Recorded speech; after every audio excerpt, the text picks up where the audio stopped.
Hey guys, tonight we're setting sail into the grimy, chaotic and absolutely miserable world of historical pirates, and fair warning, you probably won't survive this. You might be picturing wild adventures, glittering treasure chests, and a talking parrot on your shoulder. But the truth? It's darker, smellier, and filled with more screaming than you signed up for. So before you get comfortable, take a moment to like the video and subscribe, but only if you genuinely enjoy what I do here. And drop your city and the current time in the comments. I love seeing who's up late with me.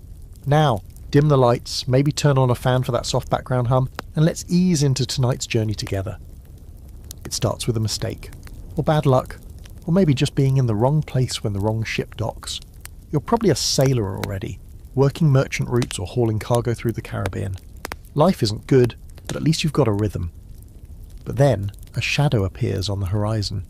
A black flag, or maybe just a ship that looks like it's barely holding together but still moves like it's possessed. You don't get a chance to panic before cannon fire slams into your hull. Splinters fly like razors. Your captain's sheen screams, and then they board. Pirates aren't gentle. They scream curses, wave rusty cutlasses, and fire pistols that smell like burning metal and gunpowder. You don't fight back. Most don't. You drop your knife, raise your hands, and hope. Maybe they'll let you live. Maybe you'll get lucky. But lucky means something different out here.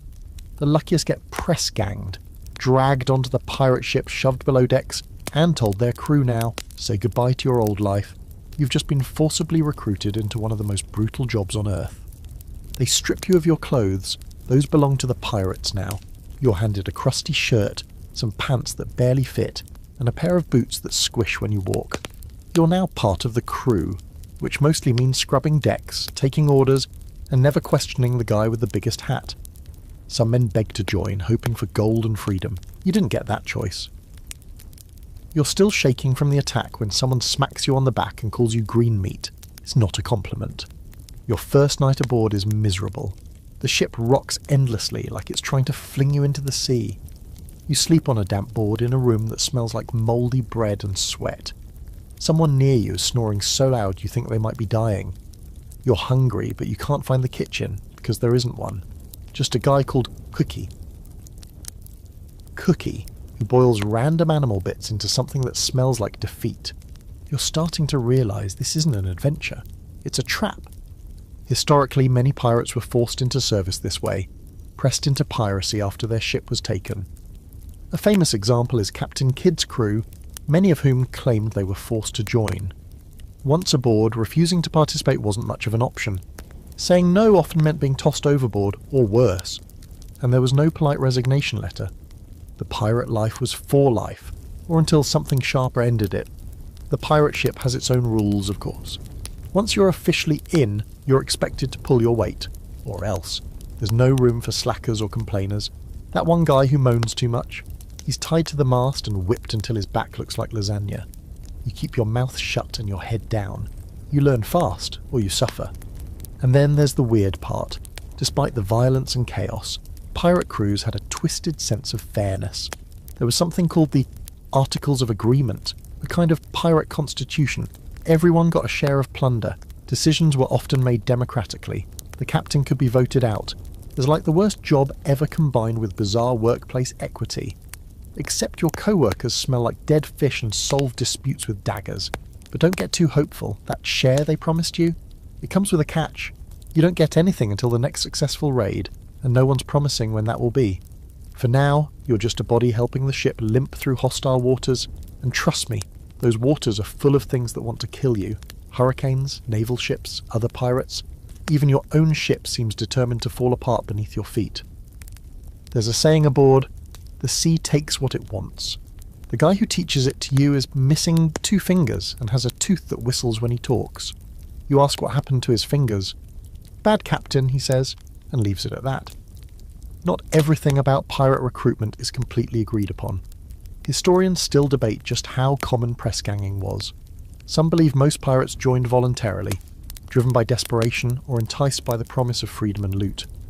Others argue it was more often coercion, especially in the golden age of piracy, when men had fewer options and navies treated their crews like livestock. But in your case, voluntary it was not. You spend your days mopping, climbing, hauling ropes and pretending you're not crying. You're hungry all the time. Someone coughs blood near your hammock. The ship rocks endlessly, and you start to dream of dry land. Not even a beach, just solid ground that doesn't sway like a drunk man. You catch yourself staring at the horizon, wondering what would happen if you just jumped.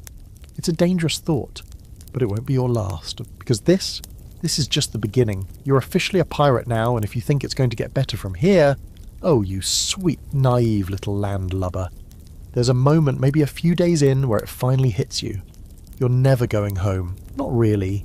Not to your town, your family, your bed with an actual mattress. That's gone. Whatever vague notion of escape you had is evaporating fast.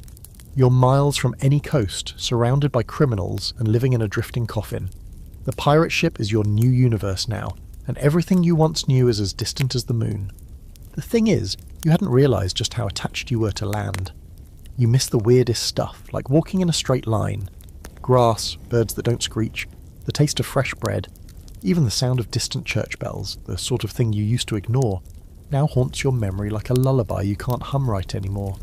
The ship rocks constantly, and your legs never quite adjust. You stumble into walls, trip over ropes, and at least once a day you swear the floor is moving just to mess with you. Spoiler, it is.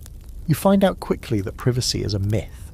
Everyone's packed together below deck, breathing the same sour air, sleeping shoulder to shoulder on creaky boards or hammocks that reek of mildew. Conversations are always happening. Arguments, groans, muttered threats, dreams yelled mid-sleep. You've never heard so much snoring in your life. And the air? It smells like old cheese left in the sun, with a whisper of wet dog and a bold splash of sewage. If hell has a scent, it probably took notes from a pirate ship. You try to make friends, or at least avoid enemies. There's Peg-Eye Joe, who lost his eye in a bar brawl but insists it was a duel with a Spanish assassin. There's Knuckles, a hulking brute who collects other people's teeth. You don't ask why. And there's a guy called Whisper, who's always smiling and never says a word. He creeps you out. But it turns out you're the weird one for not having a nickname yet. That'll come, usually after something humiliating. Mealtimes are, let's call them formative. The ship's stores include salted meat that's more bone than flesh, hardtack biscuits with bugs baked in, and something that might have been pickled cabbage before it died. There's also rum, lots of rum, not to celebrate but to numb. You learn fast that everyone drinks not for fun, but to cope. The rations are so foul you find yourself jealous of the rats. They look healthier than to most of the crew. Fresh water is rationed, and it tastes like rust and regret. Washing, don't make everyone laugh. You're not bathing out here unless you count the occasional rainstorm, and even then you have to fight 10 other guys for a decent soak. Your clothes haven't been dry since you got here. Your socks are a biological hazard. You start to itch in places you didn't know could itch. Welcome to the glamorous life of a seaborne outlaw. Here's a historical gem for you. Pirates actually had some of the strictest codes when it came to sharing supplies. Despite their reputations, many crews kept careful inventory and were ferocious about rationing. Wasting water could get you flogged. Stealing food, death. On some ships you'd be marooned, left on a rock with a pistol and a single shot just in case starvation got boring. So no, it's not a buffet of rum and roasted pigs. It's more like the world's most dysfunctional summer camp run by angry drunks with knives. And then there's the chores. Everyone pulls their weight. That includes cleaning the deck with sand and seawater, patching sails while balancing on swaying masts, and scrubbing out the bilge, the lowest part of the ship where all the liquid waste settles. It's as pleasant as it sounds. You spend hours down there in knee-deep muck, scooping out sludge that smells like rotten despair. One guy down there with you says he saw a crab with 3 eyes. You don't know whether to believe him or to cry. Despite all this, you start to understand something strange. The ship is a world. A terrible one, but still, a system. Everyone has a job, a rank, a place. The captain barks orders and gets the best food. The quartermaster handles disputes and hands out punishment. The rest of the crew follows Hose and tries not to die. There's rhythm to it. A dark, sweaty rhythm that starts to worm its way into your bones. But you can't shake the loneliness. Out here, time is slippery. Days blend into nights, and you sometimes forget what month it is. There's no calendar, no real routine, just endless ocean and a horizon that refuses to come any closer. You start counting the stars at night, naming them in your head. You talk to the sea sometimes, out loud, just to hear your own voice. If the sea talks back, well, let's hope that's just sleep deprivation. Scholars still argue over whether pirates truly felt freedom the way modern minds romanticize it. Some claim the open sea gave them liberty, unlike anything the mainland offered. No kings, no taxes, no rules but their own. Others point out that being hunted by every navy in the world, stuck on a disease-ridden vessel with sociopaths, isn't exactly liberating. But to the average press-ganged sailor like you, freedom feels a lot like imprisonment, just with more screaming and fewer walls. One of the strangest facts about pirate life? Many pirates actually missed life on land not for family or peace, but for the simple comfort of being bored. Out here, you're either terrified, exhausted, or sore. Sometimes all three. You dream about boredom now, about a day with nothing to do but sit. That would feel like heaven. As night falls again and you curl up on your plank of misery, trying not to touch the guy drooling beside you, you find yourself whispering the same three words over and over.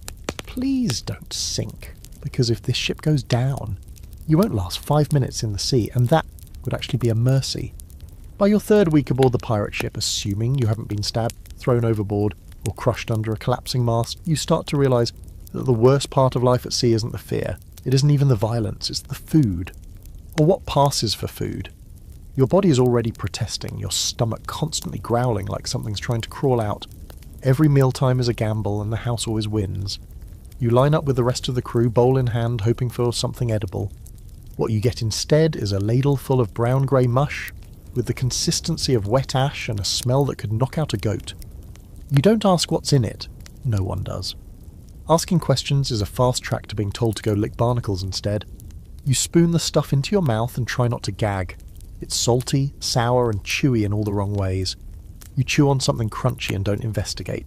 That way lies madness. Then there's the hardtack. It's the official bread of pirates and a cruel joke invented by some sadistic baker back on land.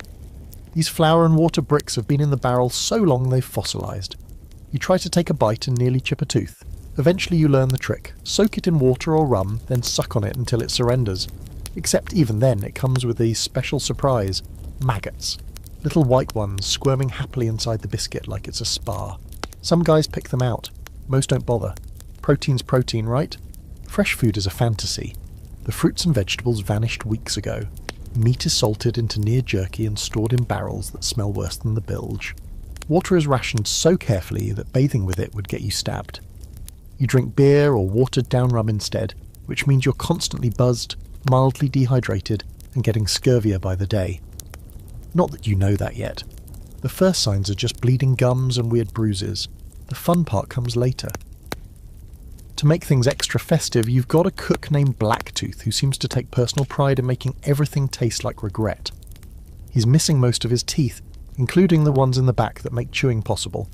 He uses a knife that looks like it was fished out of a volcano, and he seasons everything with something called ship spice, which is probably just ground up rope and sea salt.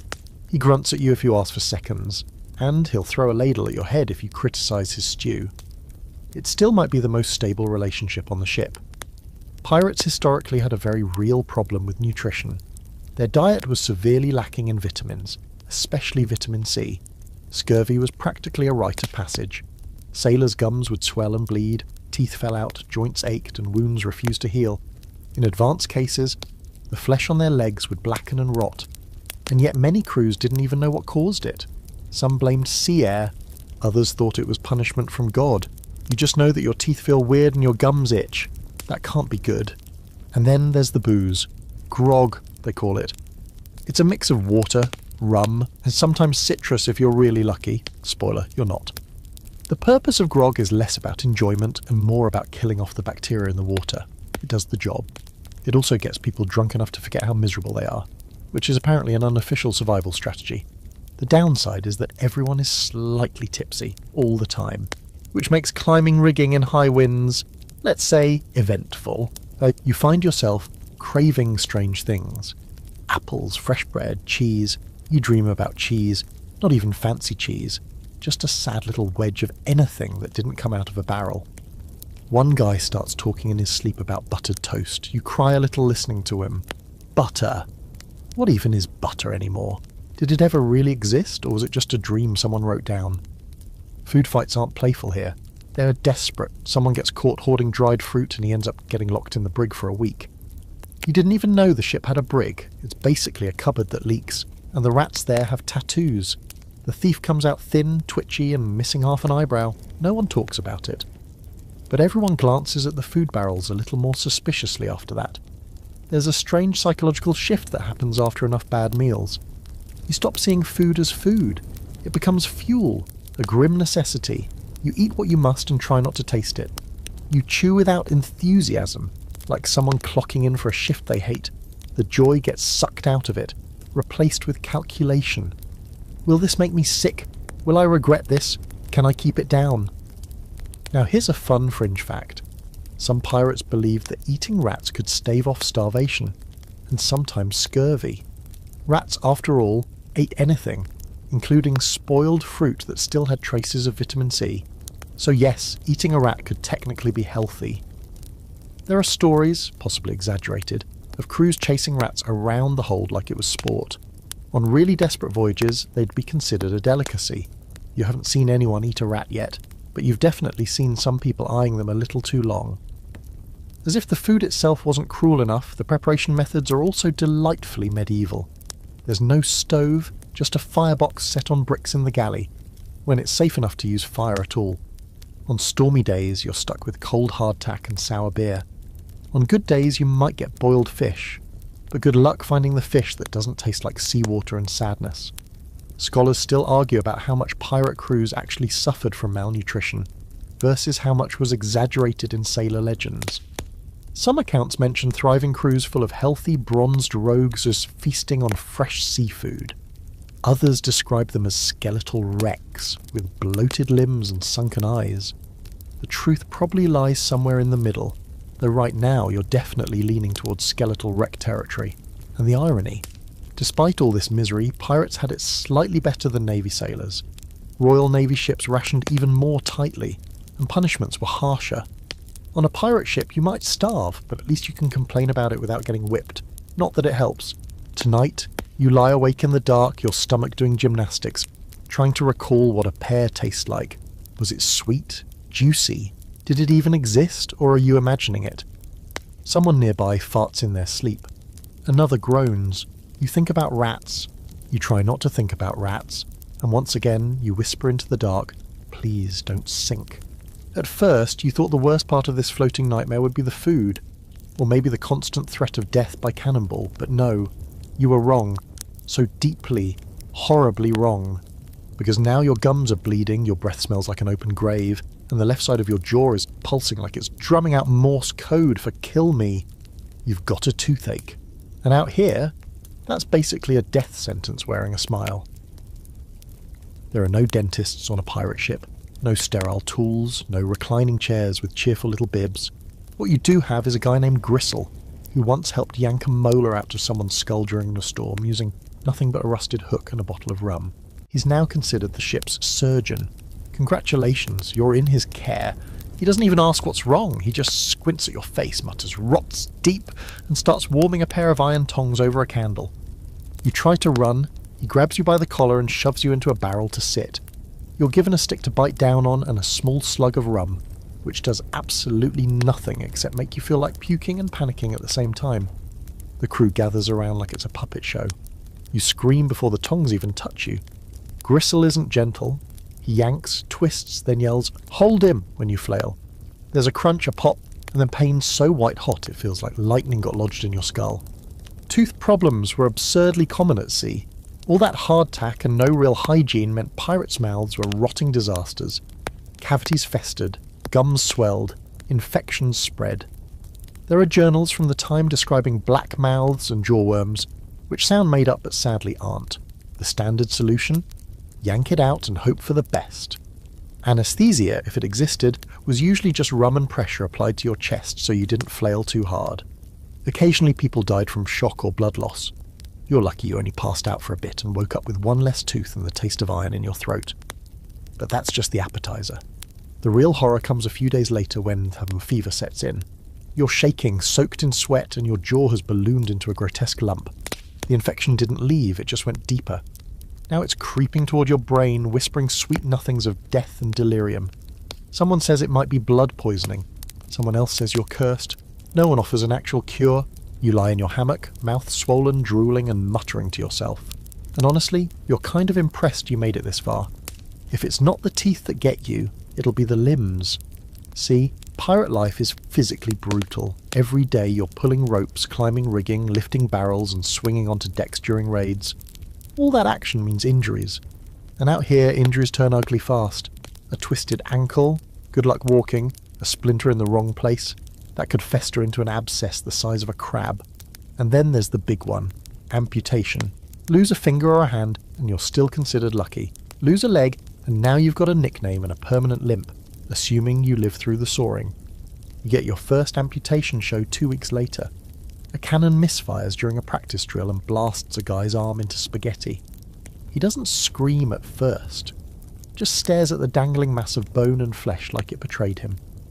Then the pain hits. Gristle is called. Again. This time he brings out the kit, which is just a roll of bloody cloth, a saw that smells like rot, and a jug of really strong rum. The patient is strapped down, there's no debate. If the arm stays, he dies. If it goes, he might live. That's the whole decision-making process. No second opinions. The crew gathers again. You don't want to watch, but somehow you do. The saw goes through the muscle with a wet, crunching sound, and the screaming is so raw it echoes through your spine. When it's over, Gristle throws the limb overboard and wipes his hands on his pants. The man survives. Barely. He wakes up sobbing, then laughing. You're not sure which is worse. Historically, surgery at sea was a grim affair. Pirate surgeons, when they existed, were often just failed doctors or shipwrights who knew how to saw wood, and figured, how different can a leg be? They used hot tar to cauterize wounds and sewed you up with thread that had probably mended sails the day before. Sterilization? Never heard of her. If you didn't die from the procedure, you still had to survive infection, fever, and the fact that you were in a floating germ tank with rats chewing your bandages at night. There's an open debate among historians about how many pirates actually underwent amputations and survived. Some argue survival rates were surprisingly high, given the rugged nature of pirate medicine. Others insist that any success stories were exaggerated over time to build pirate mythology. Either way, if you go under Gristle's blade, you're not betting on science, you're betting on sheer dumb luck. And luck? She's not always kind, and you've seen the guy with the wooden peg leg? He walks with a thunk and a grimace and claims he used to be the fastest sailor on the sea. Now he spends most days polishing his leg with whale oil and telling anyone who'll listen how he once kicked a man off a plank. With the good leg, mind you. He's one of the few who laughs about it. The others, they stay quiet, like the sea took more than just flesh. You start brushing your teeth with a bit of rag and rum just in case. You pray you never get a splinter. You avoid Gristle like he's a ghost. You check your limbs every morning like they're inventory. Everything still attached? Good, you made it another day. Tonight, as the ship groans and the sea slaps against the hull like an angry dog, you lie awake again, staring into the dark, listening. To someone 3 hammocks over, cough like they're dying. And you think, this can't possibly get worse. You're wrong, of course. You thought pirates were lawless, wild, unhinged. And okay, some of them absolutely are. But here's the twist. Pirate ships have rules. Lots of them. More than you'd expect from a bunch of guys who can't spell authority without stabbing someone halfway through the word. They call it the code, and you better learn it fast, because ignorance isn't an excuse when the punishment involves whips, knives, or a nice, lonely island where you can die of exposure and regret. The code isn't written on fine parchment. It's not even nailed to the mast. It lives in memory and teeth-clenched whispers passed down like ghost stories with the blood at the margins. The first time you hear it, it's from the quartermaster, a scarred man with a voice like gravel and a nose that's seen too many arguments. He calls you and a few other recruits to the deck and runs through the basics like a schoolteacher who has already accepted your failure. Rule 1. Equal shares. Not exactly what you expected from a group of self-serving criminals, but pirates hate unfair captains more than they hate the navy. When they take a prize, gold, food, weapons, whatever, it gets divided according to rank, but even the lowest deckhand gets something. No more of that you get paid in glory nonsense like back on merchant ships. Out here, everyone wants a cut, and God help you if you try to cheat. Rule 2, keep your gear in check. That includes weapons, clothes, and anything the crew depends on. Lose your pistol in a raid? That's 10 lashes. Let your powder get wet. 20. Forget to clean your musket. You might get tossed overboard just to think about it. The crew doesn't tolerate mistakes, because mistakes out here cost lives and loot. Rule 3, fight fair among yourselves at least. Disputes are settled by duel or vote depending on how much blood anyone's willing to spill. Some arguments get resolved with fists at dawn, others involve knives, a circle of chanting drunk men, and someone walking away with fewer fingers than they started with. The important thing is that once it's done, it's done. Carrying a grudge longer than a few days is suspicious, and suspicious people get watched. Watched people get eliminated. The code goes on. Lights out at sunset unless it's a special occasion. No gambling during a storm, no smuggling personal treasure aboard, and definitely, absolutely no sneaking into someone else's hammock, romantic or otherwise. That last one is especially enforced, and the crew seems unusually passionate about it. You suspect someone had a very bad experience involving a love triangle and a cannon fuse. Now here's the weird part, these rules, they kind of make sense. Pirate crews couldn't rely on the law, so they made their own. And unlike most naval officers, captains on pirate ships could be voted out. If the crew lost confidence, they held a vote and picked someone new, usually the guy who looks scariest with his shirt off. It's rough, but weirdly democratic. Historically, this system wasn't fantasy. Real pirate codes, like those of Bartholomew Roberts or Black Bart, were shockingly detailed. They covered conduct, loot division, punishment, even what music could be played on board. Some codes banned gambling entirely, others required everyone to keep their cutlasses sharp at all times. The idea was to maintain order, not out of morality, but out of sheer survival. An undisciplined crew was a dead one. But here's where it gets dicey. Enforcement of the code? That's up to the mood of the ship. One day someone drops a dagger and gets a warning. The next, someone forgets to clean a cannon and ends up lashed to the mast with their back looking like shredded sailcloth. Justice here is more like a storm, random, loud, and full of things flying through the air. One guy, young maybe 17, gets caught pocketing a silver spoon after a raid. A spoon! The captain doesn't even blink. He orders the boy to be tied up and whipped 12 times in front of the whole crew. The kid doesn't cry, he just grits his teeth and takes it, blood running down his back like spilled wine. Afterward, he's untied and given a piece of cloth to bite on. Don't do it again, someone says, like that's going to help. You don't sleep well that night. Punishments vary wildly, the lash is common.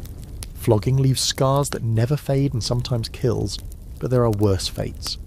Marooning, a kind of pirate exile, is a favourite for traitors or major screw-ups. You get dropped on a deserted island with a pistol and a single shot, not enough to survive, just enough to make your own ending, if starvation, sun and madness don't do it first. And then there's keel hauling. You'd heard of it in drunken rumours, but figured it couldn't be real. It is. A rope tied around your chest and feet.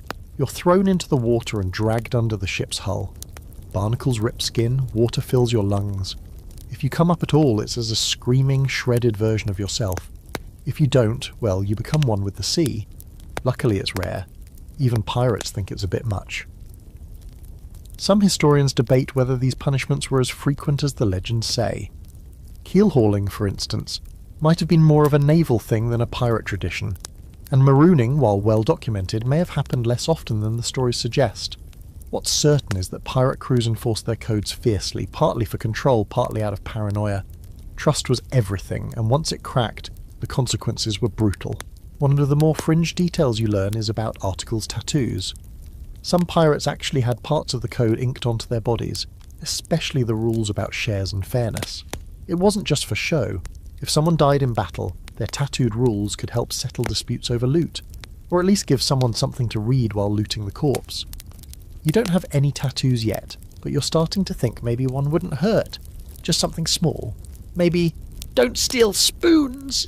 Oddly enough, the longer you live under the code, the more it warps your sense of justice. You start seeing things less like right or wrong, and more like smart or stupid. Morality gets blurry. Survival, on the other hand, sharpens like a knife. You do what keeps you breathing and hope your name never gets called when punishment rolls around. Tonight you hear whispers about a man planning to jump ship, not during a raid, just in the middle of the night, when he thinks no one's watching.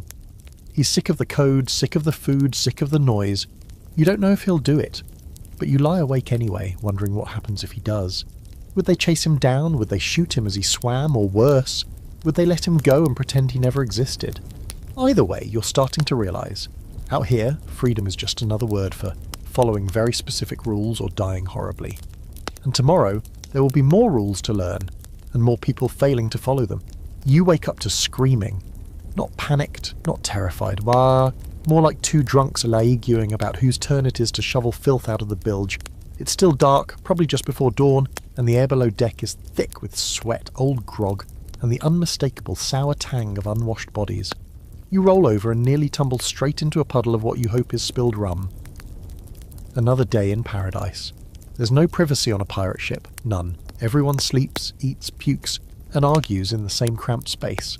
The smell is biblical. It clings to your clothes, your skin, your hair. You wash in salt water when you can, but that doesn't do much beyond moving the filth around in new creative patterns. There's a reason pirates don't wear white. They'd look like mouldy cheese after a week. And your crewmates, oh, they're a delight. A full cast of misfits and sociopaths, each more disturbing than the last. There's Rat-Faced Pete, who keeps dead seagulls in a crate for luck. There's Sissy Jack, who talks to his belt like it's a person. And there's Old Brody, who once pulled out his own tooth with a hook and now keeps it on a string around his neck like a trophy. You avoid them when you can, but there's nowhere to hide on this floating coffin. Eventually someone will corner you and start rambling about sea monsters, or how the moon is plotting against them. These aren't movie pirates. They don't sing sea shanties with perfect harmonies.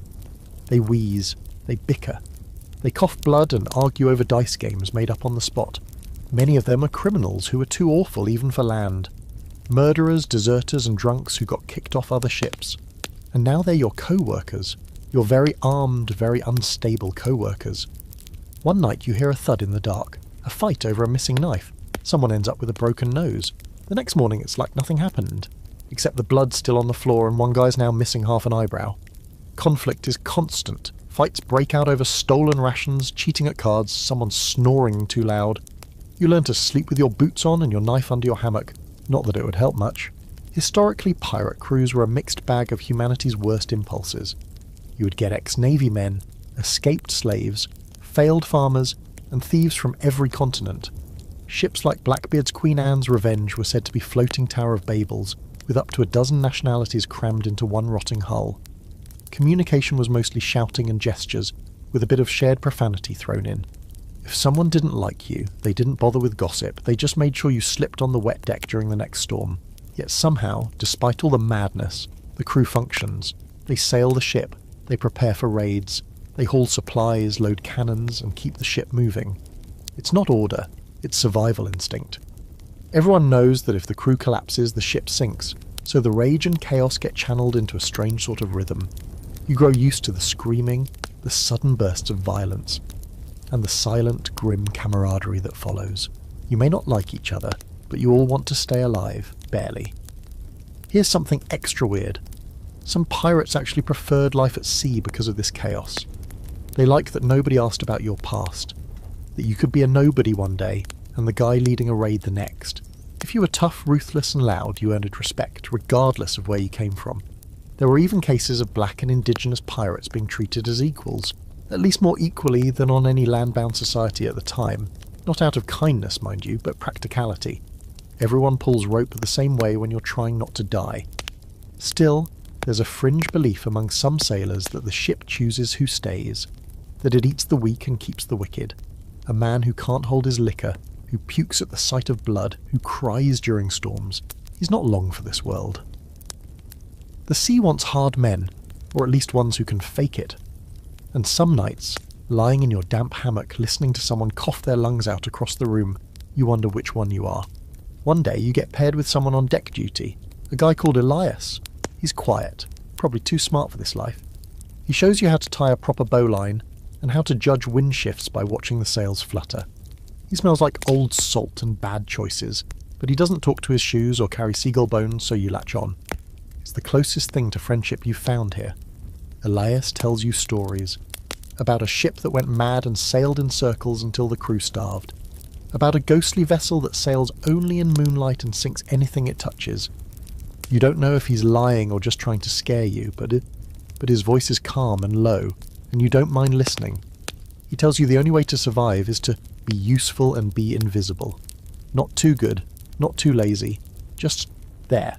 A face no one remembers when the knife comes out. That night you dream of being thrown overboard, not during a storm, just casually, like someone taking out the trash. You wake up drenched in sweat, and you can't tell if the moisture came from the sea air or your own panic. There's an ongoing scholarly debate about how much internal violence actually occurred on pirate ships. Some argue that the chaos is overblown. Crews had to function, after all. Others believe the tension was constant and explosive, only managed through the looming threat of violent reprisal. What's certain is that these weren't merry bands of freedom-loving rogues. They were volatile, desperate and tightly wound. The kind of men who'd stab you for looking at their hammock too long. You've started counting the days. Not because you think rescue is coming, but because you want to know how long you've lasted. It's your badge of honour now. Another day survived in this floating cage of screaming, coughing and threats muttered through broken teeth. You've gone from hopeful to hardened, from passenger to prisoner to something else. And somewhere deep in your bones, a question forms. You whisper it at night, when you're sure no one can hear. Am I one of them now? You barely sleep anymore. Not because the ship is loud, though it is, or because your hammock smells like a goat died in it, though it does. It's the night watch. Everyone's got to take a turn, and your turn comes more often than you'd like. You learn pretty quickly that night on a pirate ship isn't peaceful or quiet. It's teeth-gritting, nerve-grinding, eyes straining in the dark paranoia. It's you and a flickering lantern surrounded by the kind of blackness that makes you doubt your own shape. You're posted near the aft deck with a musket that might fire if you beg it. The lantern beside you swings with the rhythm of the waves, casting warped shadows across the rigging. The ship creaks and groans, a symphony of wood protesting its own existence. And then there's the sea itself, lapping, slapping, whispering against the hull. Sometimes it sounds like laughter. Sometimes it sounds like something breathing. You try not to think about that. Your job is simple. Look for ships and scream if you see one. That's it. Of course you don't want to see anything, because if you do, it usually means trouble. A navy cutter, a rival pirate ship, maybe a merchant vessel if you're lucky, and even that means cannon fire, blood and chaos. Still, watching nothing feels like madness after a few hours. You stare so hard into the dark that you start seeing things. Lights that aren't there, shapes that vanish when you blink. One night you're sure you see a sail, a ghostly flicker on the edge of the horizon. You call it out, heart hammering. The captain looks. Nothing. You get mocked for the next 2 days. Sleep deprivation is part of the job. You doze in awkward bursts between shifts, waking up unsure what century it is. One day bleeds into the next, each one as grey and salt-streaked as the last. You start forgetting things, words, names, where you put your belt. Your muscles ache. Your eyelids twitch. You catch yourself talking to the mast like it's an old friend. You're not the only one. There's a guy called Henley who whispers to the sea at night, begging it to take him kindly. Another guy just stares at his hands, flexing them like he's not sure they're real anymore. Historically, pirate ships ran 24 hours a day, and the crew was split into watches.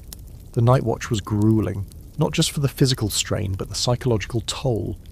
The dark was filled with threats, storms, reefs, surprise attacks, even supernatural fears.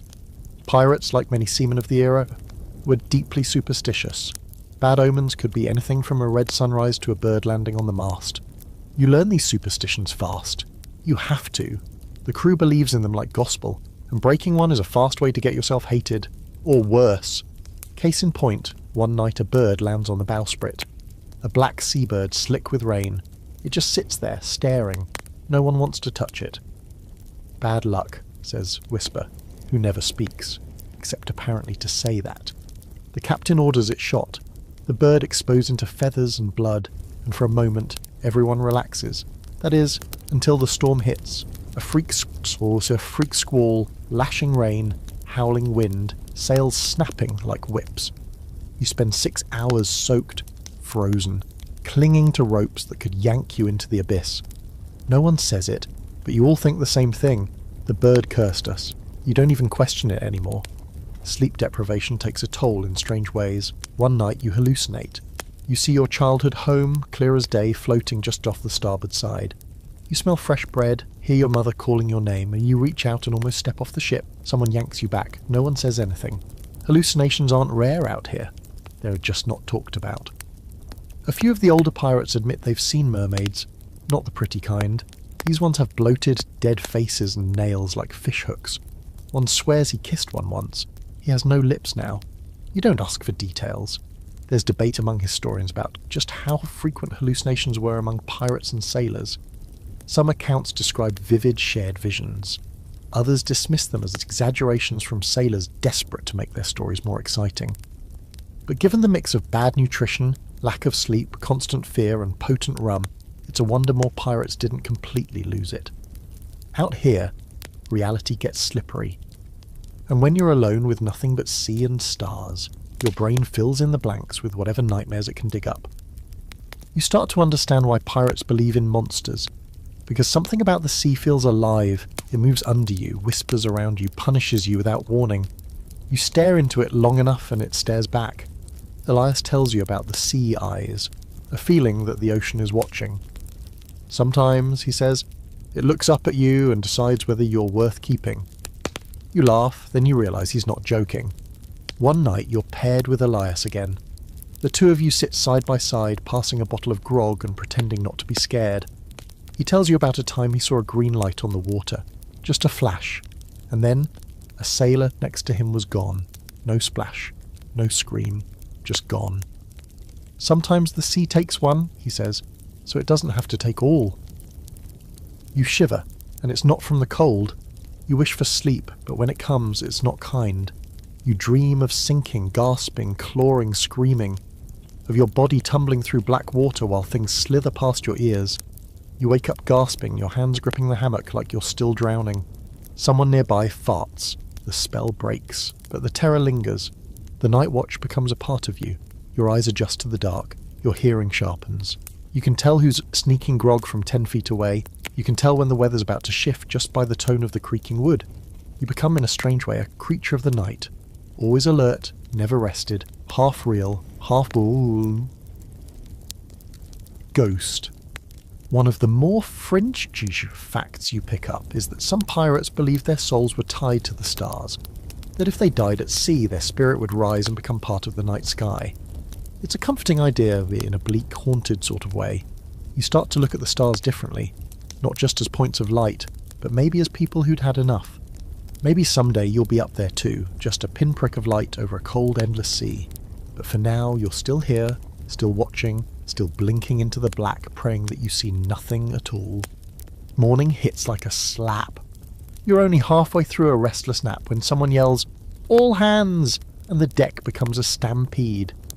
You swing out of your hammock, groggy and sour, boots hitting the boards before your eyes are even open. The sky is dark, thick with clouds, and the wind has that sharp edge, like it's looking for someone to shove off a ledge. That someone, of course, is probably going to be you. It starts slowly, a groan from the rigging, the sails snapping too hard. The ocean, already never calm, takes on a new kind of rhythm, one that churns rather than rolls. The bow rises a little too high, then drops a little too fast. Somewhere deep in the ship, the timbers creak like they're complaining to the gods.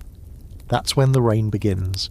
Not gentle droplets, no, this is a vertical river, falling in sheets so dense you can't see 5 feet in front of your face. And with the rain comes the real enemy, the storm. You're yelled at to help secure the sails. That means climbing.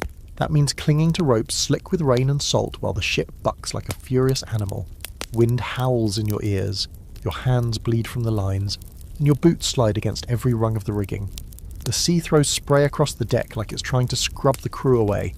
Every wave slams the hull, shuddering the whole ship, making it groan in its bones. You lose track of time, could be 10 minutes or 2 hours. All you know is water, shouting and terror. Lightning cracks across the sky, closer than you've ever seen. And for a second, the entire ship glows in harsh white light. You see every crewmate in full silhouette, soaked, desperate, clinging, then darkness returns. Worse than before. Thunder follows, deep and ragged like a monster breathing. And through it all, you hang on. Fingers numb, eyes stinging, praying not even to survive, just to not fall yet. Storms at sea are the true crucible. Forget cannonballs and curses, this is the thing that tests whether you were built for this life. Historically, many pirate ships were lost not to battle but to storms. A bad squall could splinter masts, rip sails, and roll a ship like it was made of paper. The golden age of piracy wasn't just cutlasses and treasure maps, it was hurricane seasons and rogue waves. The Caribbean, especially, was notorious for sudden, violent tempests that sank vessels without warning. One guy near you slips. His scream is brief. He hits the deck hard, rolling, limbs bent in ways they shouldn't be. You think he's dead, but someone drags him below deck, shouting for the surgeon. You don't see him again that day, you don't ask. The storm gets worse. The captain barks orders that you barely hear.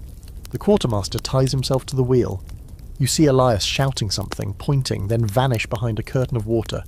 For a moment, the deck is just you and the rain and the thunder. Then another wave hits, and you almost fly backward. A rope lashes your arm and saves your life. You cling to it like it's a lifeline, because it is. The water's rising now. The deck floods with every wave. Below deck it's worse, dark, crowded, and half submerged. Barrels float like bobbing coffins. The bilge is overflowing. Men scramble to pump water out, but it's a losing battle. Someone starts throwing cargo overboard, trying to lighten the load. You toss 2 crates yourself, not even checking what's inside. Could be gold, could be biscuits, doesn't matter. It's dead weight now. Eventually the storm begins to pull away, slowly. Like a beast losing interest in its meal. The rain eases, the wind slackens. The waves settle from monstrous to merely miserable. The sky remains dark, but it's no longer trying to tear you in half. You collapse on the deck, coughing up salt water, soaked to the bone and shaking with exhaustion. You survived. You don't know how, but you did. For now. But the damage is everywhere. The sails are torn, 2 masts cracked, 1 crewman dead, another missing. That last one, missing, is whispered like a curse. Not because they think he survived. No. Out here, missing means taken. By the sea. And if you believe in that sort of thing, and you're starting to, you don't speak his name for fear the ocean might hear and come for you next. One of the more fringe beliefs among pirates was that storms weren't just weather. They were punishment. For betrayal. For cowardice. For mocking the sea. Some even claimed they could feel when a storm was coming, based on the mood of the ship or the mood of the water. You're not sure what to believe, but it's hard to dismiss the feeling that the ocean has a mind of its own. A cruel, calculating one. Some historians say pirates were especially vulnerable to storms because their ships were lighter and faster, built for speed, not sturdiness. Others argue that pirates were skilled navigators and storm dodgers, masters of reading wind and wave, but either way, even the best ship couldn't always win against nature's wrath. Storms didn't discriminate. Rich, poor, pirate, navy, they took who they wanted. After the chaos comes the work, hours of repairs, climbing back up to patch sails, securing cracked beams, hauling drenched supplies back into storage. No one rests, not really. You move like ghosts, drenched and grim, eyes hollow. The man who died is wrapped in canvas and weighted with stones. There's no ceremony, just a nod, a lift and a splash. The sea gets what it wants, again. You finally sleep that night, if you can call it that. It's more like collapsing into unconsciousness, your body too drained to dream. You wake up hours later with your fingers still curled into fists, nails digging into your palms like you were still gripping the ship even in your sleep. And here's the kicker. No one thanks you. No one praises you for surviving, for climbing, for hauling, for not dying, because everyone else did the same, or didn't. This is just another part of the job, another nightmare you don't get a medal for. Out here, surviving a storm doesn't make you special. It just means you're still useful. So you stagger back to your duties with the rest of the half-drowned, half-broken crew. You eat something bland and terrible, you scrub the deck because there's always blood and grime to be cleaned. You refill the water casks, you try not to look at the empty hammocks, and as the wind picks up again and the horizon starts to ripple in that particular way, you catch yourself whispering a new kind of prayer. Not today, not again, please, not again. You don't really notice it at first. Your nose adjusts so fast you almost forget what clean air ever felt like. But then the ship docks near a port, just briefly, and someone opens a cask of actual oranges, and suddenly your whole body remembers what normal smells like. The citrus stabs you in the face like a memory, and that's when it hits you. You stink. Everyone stinks. The ship stinks. Everything on this floating hunk of death reeks in a way that feels permanent. It's not just the sweat, or the mildew, or the fact that no one's bathed in weeks except during rainstorms when they strip off their shirts and laugh like madmen. It's deeper than that. The ship smells like 1,000 sins baking in the sun. Rancid, fat, unwashed bodies, rotting food, stale grog, dried blood, and something sweetly sour that you can't identify and definitely don't want to. Every surface is sticky, every fabric greasy. You touch a rope and your hand comes away smelling like salt and dead dreams. Below deck, the air is unbreathable. You have to duck your head, stoop like you're walking into a crypt, and squeeze between hammocks, swaying like meat in a butcher's shop. It's hot, even when it's cold. Damp, even when it's dry outside. You learn not to breathe through your nose. That's a rookie mistake. You breathe through your mouth, shallow and careful, and you pretend you're not inhaling 50 other people's exhalations. People try to help themselves, barely. Some chew cloves if they can steal them. Others wipe their pits with rags soaked in vinegar, which honestly smells worse than sweat. There's one guy, bless him, who found a crushed flower petal on shore sleeve and now tucks it behind his ear like he's some kind of perfume merchant. He still smells like a corpse marinated in rum. But hey, points for effort. You've stopped noticing your own stench. That's the worst part. You can't tell if your socks smell like mildew or just sadness. You sleep in the same clothes you worked in, bled in, threw up in. You can't even be sure what colour your shirt used to be. Yellow? White? It's grey now, stained with everything the sea has to offer. Your boots are permanently damp. You don't even want to think about what's growing in them. One day the ship passes close to another vessel, and you actually hear someone on the other deck gag. "By God, what is that?" they yell, covering their face with a kerchief. Your crew laughs. It's a badge of honour to them. You, though, you start to feel like your skin has become part of the ship. That maybe the stench isn't just on you, it's in you. Like the ship's infected you cell by cell. Historically, ships were hygiene disasters. Fresh water was limited, soap was rare, and sanitation didn't exist. Pirates sometimes did better than Navy sailors, if only because they spent more time ashore and were less bound by strict routines. But that didn't stop the spread of lice, fleas, and disease. Your body is a war zone now. You itch constantly. You've scratched your leg raw more than once. One guy found a worm in his sock. Not a leech, a worm. You pray it never happens to you. You haven't properly defecated in private since your first day aboard. The toilet, if you can call it that, is a plank extended off the back of the ship with a rope to hold onto. You crawl out there, praying the ship doesn't jolt, pants around your ankles, wind howling, sea beneath you like a giant mouth. It's terrifying. One wrong move and you're food for sharks. Sometimes you hold it for days just to avoid the trip that, of course, leads to its own horrors. Constipation, gut pain, gas that makes everyone around you threaten murder. One crewmate, Jory, brags he once spent 5 minutes on the plank in a hurricane. Says it was spiritual. You suspect he's got brain damage. And the smell isn't just bad, it's dangerous. Infection fester in damp wounds. Mold grows in clothes that never dry. Rats thrive below deck, feeding on crumbs and anything soft. Someone swears they saw a rat crawl into a hammock and nibble on a sleeping man's ear. He woke up, apparently, and tried to chew the rat back.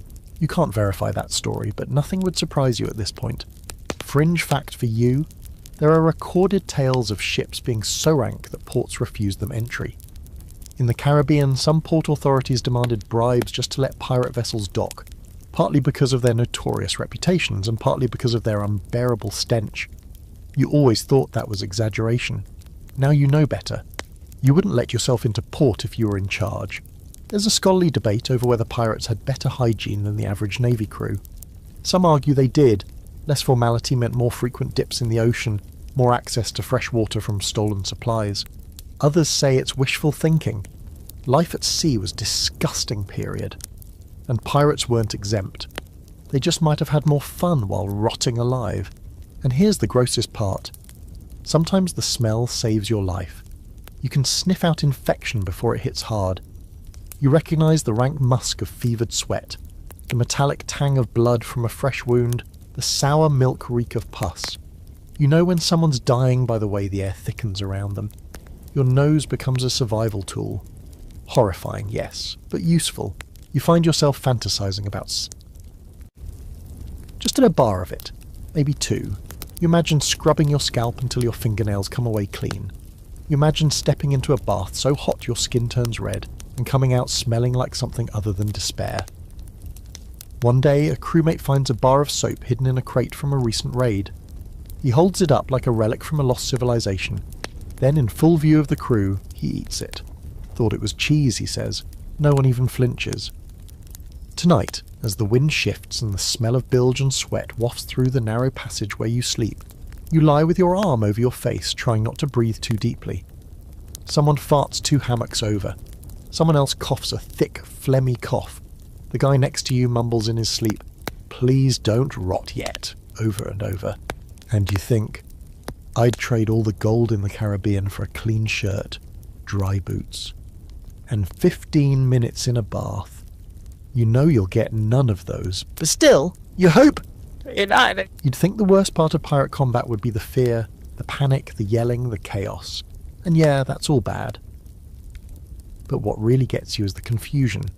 You imagine sword fights being elegant and cool, graceful moves, witty quips, maybe a flashy spin or two. Nope, not here. Combat aboard a pirate ship is a screaming, filthy pile of limbs, smoke, blood, and bad decisions. It's fast, it's loud, and it smells like burned powder and wet intestines. It always starts the same way. A ship spotted on the horizon. A tense moment while the crew squints at the sails and guesses, merchant or military. If it's a merchant, you might live. If it's navy, well, sharpen your blade and kiss your lucky charm. The captain calls for silence. Everyone crouches, hides, waits. You slip behind a barrel, heart hammering, palms slick. The order comes, raise the black. The Jolly Roger goes up, snapping in the wind. Sometimes that's enough. A lot of merchant captains will just drop their sails and surrender. Better that than face a horde of sea-drenched lunatics with pistols and wild eyes. But when they don't surrender, the cannons start. The noise is indescribable. You feel it in your bones more than hear it. A deep, concussive boom that shakes the whole world. The recoil nearly knocks the gun crews off their feet. The deck trembles under you, the smell of sulphur thick in the air. Splinters rain down like angry wooden wasps. You duck instinctively, even though you're not entirely sure from what. Cannons aren't accurate. They're not meant to be. They're meant to smash, to terrify, to punch holes in the hull or scatter enemy crew. You hear a screech from the other ship as a shot lands, followed by shouting. Your ship returns fire. You watch a cannonball miss completely and land in the ocean with a slap. The gunners swear like poets. You just try not to throw up. Then comes the boarding. Grappling hooks fly, ropes swing. Pistols are fired more out of habit than accuracy. You follow the crew across the makeshift gangplanks, or worse, you jump. You land badly, roll, scramble up in time to parry a wild swing from a man who looks just as terrified as you feel. It's not a duel, it's a brawl. There's no rhythm to it, no honour, just desperation. You stab at anything moving that isn't dressed like you. You get punched, bitten. Someone slams the butt of a musket into your ribs. You hear a scream nearby, too high-pitched. A boy. You don't look, you don't want to know. Pistols are mostly useless after the first shot. They're one and done unless you've got time to reload, which you don't. You've seen guys wield them like clubs, beating enemies with the barrel. Swords? Forget the sleek cutlasses from the stories. These blades are rusted, chipped, bent. One guy swings a meat cleaver, another uses an axe that still has bits of rope stuck in the handle. You fight with whatever keeps you upright. At one point you slip in something, definitely not water, and fall onto the deck. A man lunges at you. You roll. Your blade finds his gut. He gasps. You don't look back. You can't. If you stop to think, you stop to die. Historically, naval combat during the golden age of piracy was brutal and short. Most battles lasted less than an hour. Ships didn't want to destroy their prize. After all, what's the point of sinking something you're trying to loot? But the fighting was savage, hand to hand, the noise, the smoke, the claustrophobia. It broke minds as often as it broke bones. Pirates relied on fear as much as firepower. The black flag wasn't a warning, it was a promise. There's one moment burned into your brain. You're ducking behind a mast when you see the enemy captain. He's older, grey hair slick with sweat, eyes wild. He points a pistol at your crew's quartermaster and fires, misses. Your quartermaster returns the favour, does not miss. The man goes down, a neat hole where his forehead used to be. No drama, just collapse. You don't even hear the thud over the din. Eventually the fighting slows, one side breaks. This time you win. The enemy surrenders. Some drop their weapons, some weep, some just sit stunned, surrounded by bodies and blood and ruined crates. Your crew cheers, but it's half-hearted. Too many bruises, too much mess. Victory doesn't taste like glory, it tastes like copper and vomit and smoke. And now comes the worst part, the looting. You help carry crates, sugar, rum, and maybe some gold if you're lucky. More often it's spices or tobacco or cloth. The injured are dragged aside, the dead are tossed unceremoniously into the sea. There's no time for mourning, no energy. You find yourself stepping over the corpses without blinking. There's a crew vote, what to do with the prisoners. Sometimes they're offered a choice, join or be set adrift. Sometimes they're just left. You don't ask questions anymore, you just do your job. Here's a quirky historical detail. Pirates often tried to avoid full-blown combat if they could. It was expensive, risky. Many relied on sheer intimidation. The flag, the rumours, the reputation. Blackbeard of Barsas himself would tie lit fuses into his beard to look like a demon rising from the sea. But when intimidation failed, things got ugly fast. You've now seen firsthand what ugly means. There's still debate among historians about how common combat actually was. Some argue it was rare, that most pirate ships won their prizes without a fight. Others believe it happened often, especially when facing stubborn captains or miscommunication. Either way, you now know that a single battle can change everything. People disappear, ships limp away, broken, and even if you live, you're never quite the same. That night you sit on the deck, blood on your shirt, your hands shaking. Elias sits beside you, a long gash running down his arm. Neither of you speak. You just stare out at the sea. It looks so calm now, like it wasn't just a battlefield a few hours ago, like it hasn't swallowed men and ships for centuries without blinking. You can still smell the powder, still hear the ringing in your ears. You touch the hilt of your sword and realise your hands won't stop trembling. You survived your first real fight. You don't feel heroic, you feel hollow. The smell of powder hasn't faded when you're summoned to the main deck the next morning. Your arms still ache from looting, your ribs feel bruised from where someone rammed into you with a musket butt, and your stomach churns with leftover fear. But none of that matters. There's another ship on the horizon. The spyglass confirms it. Sails wide, hull deep, likely loaded. You're not even fully done cleaning the blood from your last raid, and now the crew is preparing for another. This is the rhythm of pirate life, feast or famine. Either you're floating through empty waters eating mouldy biscuits and playing dice for buttons, or you're chasing down ships like a pack of rabid wolves hoping that they're full of sugar, coin, or at least something edible. The new target is bigger than the last, which could mean two things, more treasure or a worse death. The crew starts working the sails. There's tension in the air, not fear, not quite, more like hunger. The kind that lives in the belly and the bones, gnawing. Pirates don't raid for fun, not really. They do it because it's how they eat, how they stay afloat, how they avoid becoming the ones being plundered. You're caught up in it now. You've stopped thinking of yourself as a hostage. Somewhere along the line, you became part of the hunt. This new ship sees you early. The Jolly Roger goes up, but they don't stop. Instead, they start turning, running. That's the worst case scenario. Chasing a ship means time, risk. They might get away, or they might lead you into a trap. Either way, the crew doesn't hesitate. Sails are tightened, wind is aged, orders barked. Your ship surges forward with groans and snaps, like it knows this dance too well. The chase lasts hours, sun blazing, sweat pouring, every crew member pulling ropes, adjusting angles, navigating every gust like it's life or death. Which, fun fact, it is. You lean over the rail at one point, watching the sea whip past in streaks of white and blue. That's when you hear it, the distant boom of cannon fire. They're not waiting for boarding this time.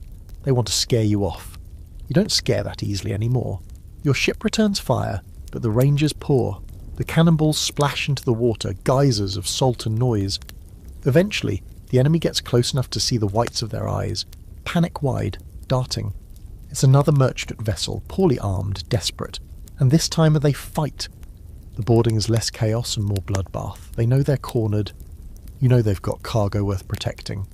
You lose count of the bodies, the screams, the brutal clang of iron. You're shoved, slashed, nearly thrown off the deck. You retaliate with the same ugly instinct that saved you last time, and when it's over, you're alive again, panting, numb, hands sticky with someone else's blood. The cargo hold of the merchant ship smells better than anything you've experienced in weeks. Spices, molasses, even a barrel of lemons. Honest to God, lemons. The crew cheers. It's not gold, but it's survival. It's enough to buy another few weeks of not starving, not mutinying. Your quartermaster smiles with his teeth, what's left of them, and mutters something about a good haul finally. You're too exhausted to smile back. Here's where it gets complicated. After a battle like this, the loot gets divided. Shares are calculated, the code followed. The captain gets a double portion. So does the quartermaster. Specialists, like the gunner, the carpenter, the surgeon, get slightly more than regular deckhands. And you get your first official cut. It's not much. A few coins, a flask of rum, half a tin of cinnamon. But it's yours. And you realise that for the first time you've earned something not through labour, not through accident, but through violence. Historically, the promise of shares was one of piracy's most attractive perks. Unlike navy ships, where you might work for years without pay, pirates split the spoils after every successful raid. It was risky, sure, but for many, especially the poor, desperate, or enslaved, it offered a taste of control, even if that control came with a sabre and the constant threat of death. You learn in the days that follow that the spoils of a raid are only part of the reward. There's also status. Survive enough fights, and people nod when you pass. They stop calling you new meat. They invite you to sit in the shade instead of making you swab the deck twice. Elias claps your shoulder and calls you a proper dog of the sea. You don't correct him.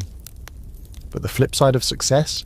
Complacency. The ship grows fat with loot. The crew grows loud with drink.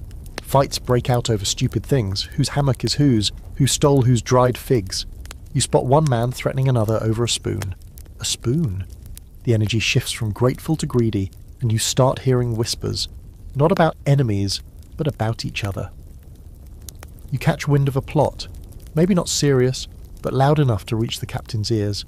A group thinking they deserve a larger cut. That the captain's holding back. You don't get involved, but you start sleeping with your blade a little closer. Because the worst fights on a pirate ship don't happen between enemies. They happen between brothers. This is the rotten core of piracy. It's not just the fear of the navy or of drowning, it's the knowledge that even in victory, you're never safe. You sail with killers, and trust is always conditional. If the gold runs low, if the food spoils, if the next ship escapes, you might be the next one with a blade between the ribs. And yet, you don't leave. Not that you could, but even if you could jump ship right now, you wouldn't. You're in too deep. You've tasted what it means to win something with your own two hands, even if those hands are stained. You've seen the faces of the men who called you useless now nod in respect. You've held treasure and felt that strange hot satisfaction in your chest that says, I earned this. You don't know what that says about you. Here's an eerie fringe fact for you. Some pirates used to keep mementos from raids, not loot, something weirder. A splinter from a sunken ship, a gold tooth pulled from an enemy. One guy supposedly carried a cork from the rum cask that cracked during his first boarding, calling it his lucky plug. You find yourself looking at the hilt of your sword, wondering if this is now your memento. If this stained chipped blade means something now. If you mean something now. That night there's a feast of sorts. Spices from the raid are dumped into a massive pot of stew. Someone plays a battered fiddle. The crew drinks, laughs, howls. You sit on a barrel staring at your tin of cinnamon, debating whether to trade it for a dry pair of socks. You don't. You clutch it like a medal. You survived another raid. You made a little profit. You didn't get stabbed. You even got to eat something that didn't taste like barnacles. You should be proud, but all you feel is tired. You wake to shouting, but it's not the usual kind. No drunken brawl, no barking orders from the captain, no gaggle of grog-soaked idiots arguing over dice. This shouting is sharper, colder, low, urgent tones passed around the deck like poison. You pull yourself up from your hammock, bones still sore from the last raid, and catch the word that always means trouble: mutiny. It's whispered at first, then louder, more confidently. You hear it from Brody, who usually talks to his belt buckle. You hear it from Rat-Faced Pete, who hasn't bathed in living memory. Even Elias gives you a look, tight-lipped and tired, that says something's happening. You already know the rule. When people start going hungry or think the loot's being unevenly split, the knives come out. Not for the enemy, but for each other. The current captain, Boone, a man built like a tank with a voice like thunder, has led a dozen successful raids, but that doesn't matter now. Word is he skimmed off the top of the last haul, kept a few coins tucked away for himself. Maybe took a barrel of rum nobody noticed. Maybe. The thing is, he should have noticed someone would notice. Pirates don't forgive thievery, especially not from their own. The quartermaster, Grimharrow, isn't helping. He's supposed to be the balance, the voice of the crew, the guy who keeps the captain honest. But lately he's been less voice and more whisper.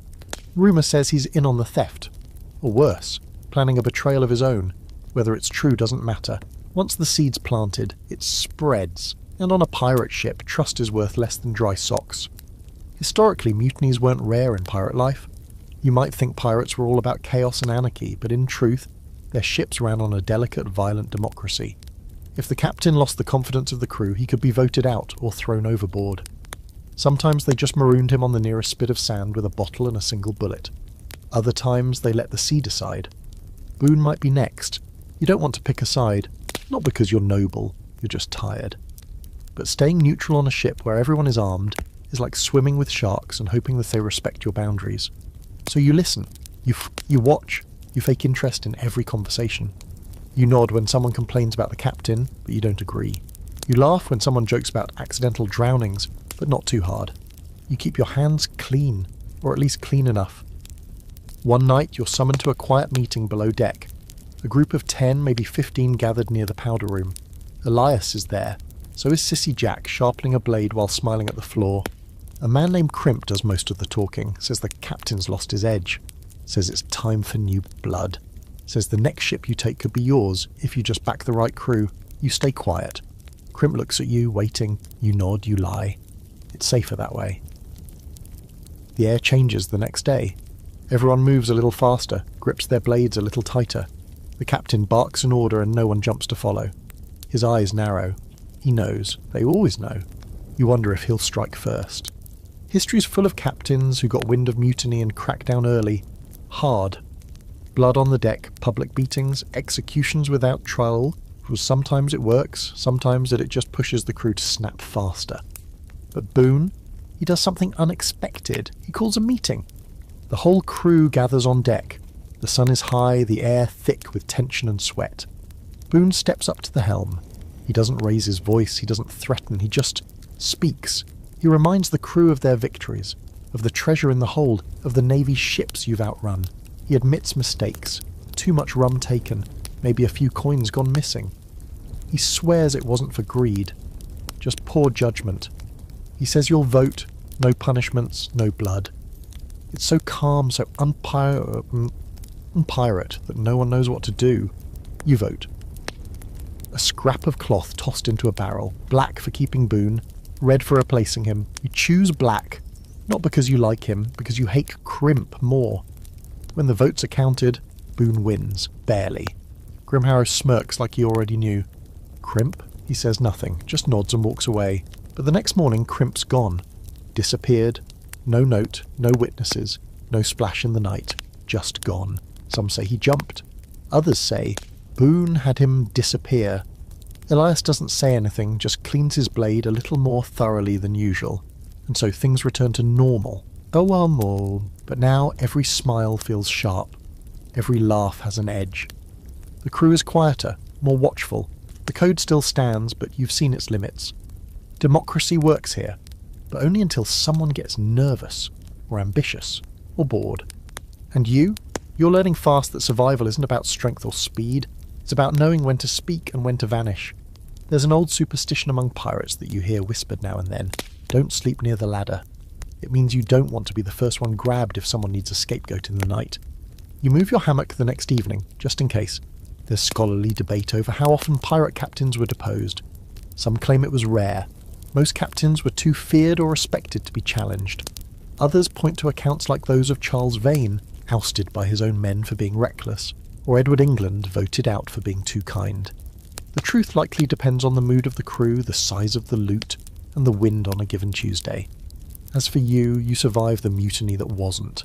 But it leaves a mark. You've seen the cracks in the ship's foundation. You've heard the hunger behind friendly voices. You know now that the scariest enemy isn't the Navy or a storm. It's the man who stands beside you, smiling while he counts how many steps it would take to throw you overboard. There's a saying on the ship now, half joke, half threat. You ain't a real pirate till your teeth fall out.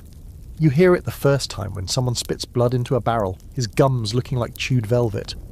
The man grins, well, grimaces, and someone nearby mutters, "Ah, the scurvy's got him." Everyone laughs, but it's that brittle, tight kind of laugh that people use when they're trying not to imagine the same thing happening to them. You've stopped laughing at anything related to disease. Scurvy doesn't come on like a thunderclap. It creeps. First you bruise easy, then your joints ache, then your gums swell and your breath could drop a man at 5 paces. When your teeth start to wiggle, really wiggle, it's like your whole face is trying to fall off. You can't eat right. You can't sleep without biting your tongue. You mumble when you speak because everything inside your mouth feels like it's about to melt. You've seen men try to tie their loose teeth back in with string. You've seen men pull them out with their bare fingers. You do not want to join that club.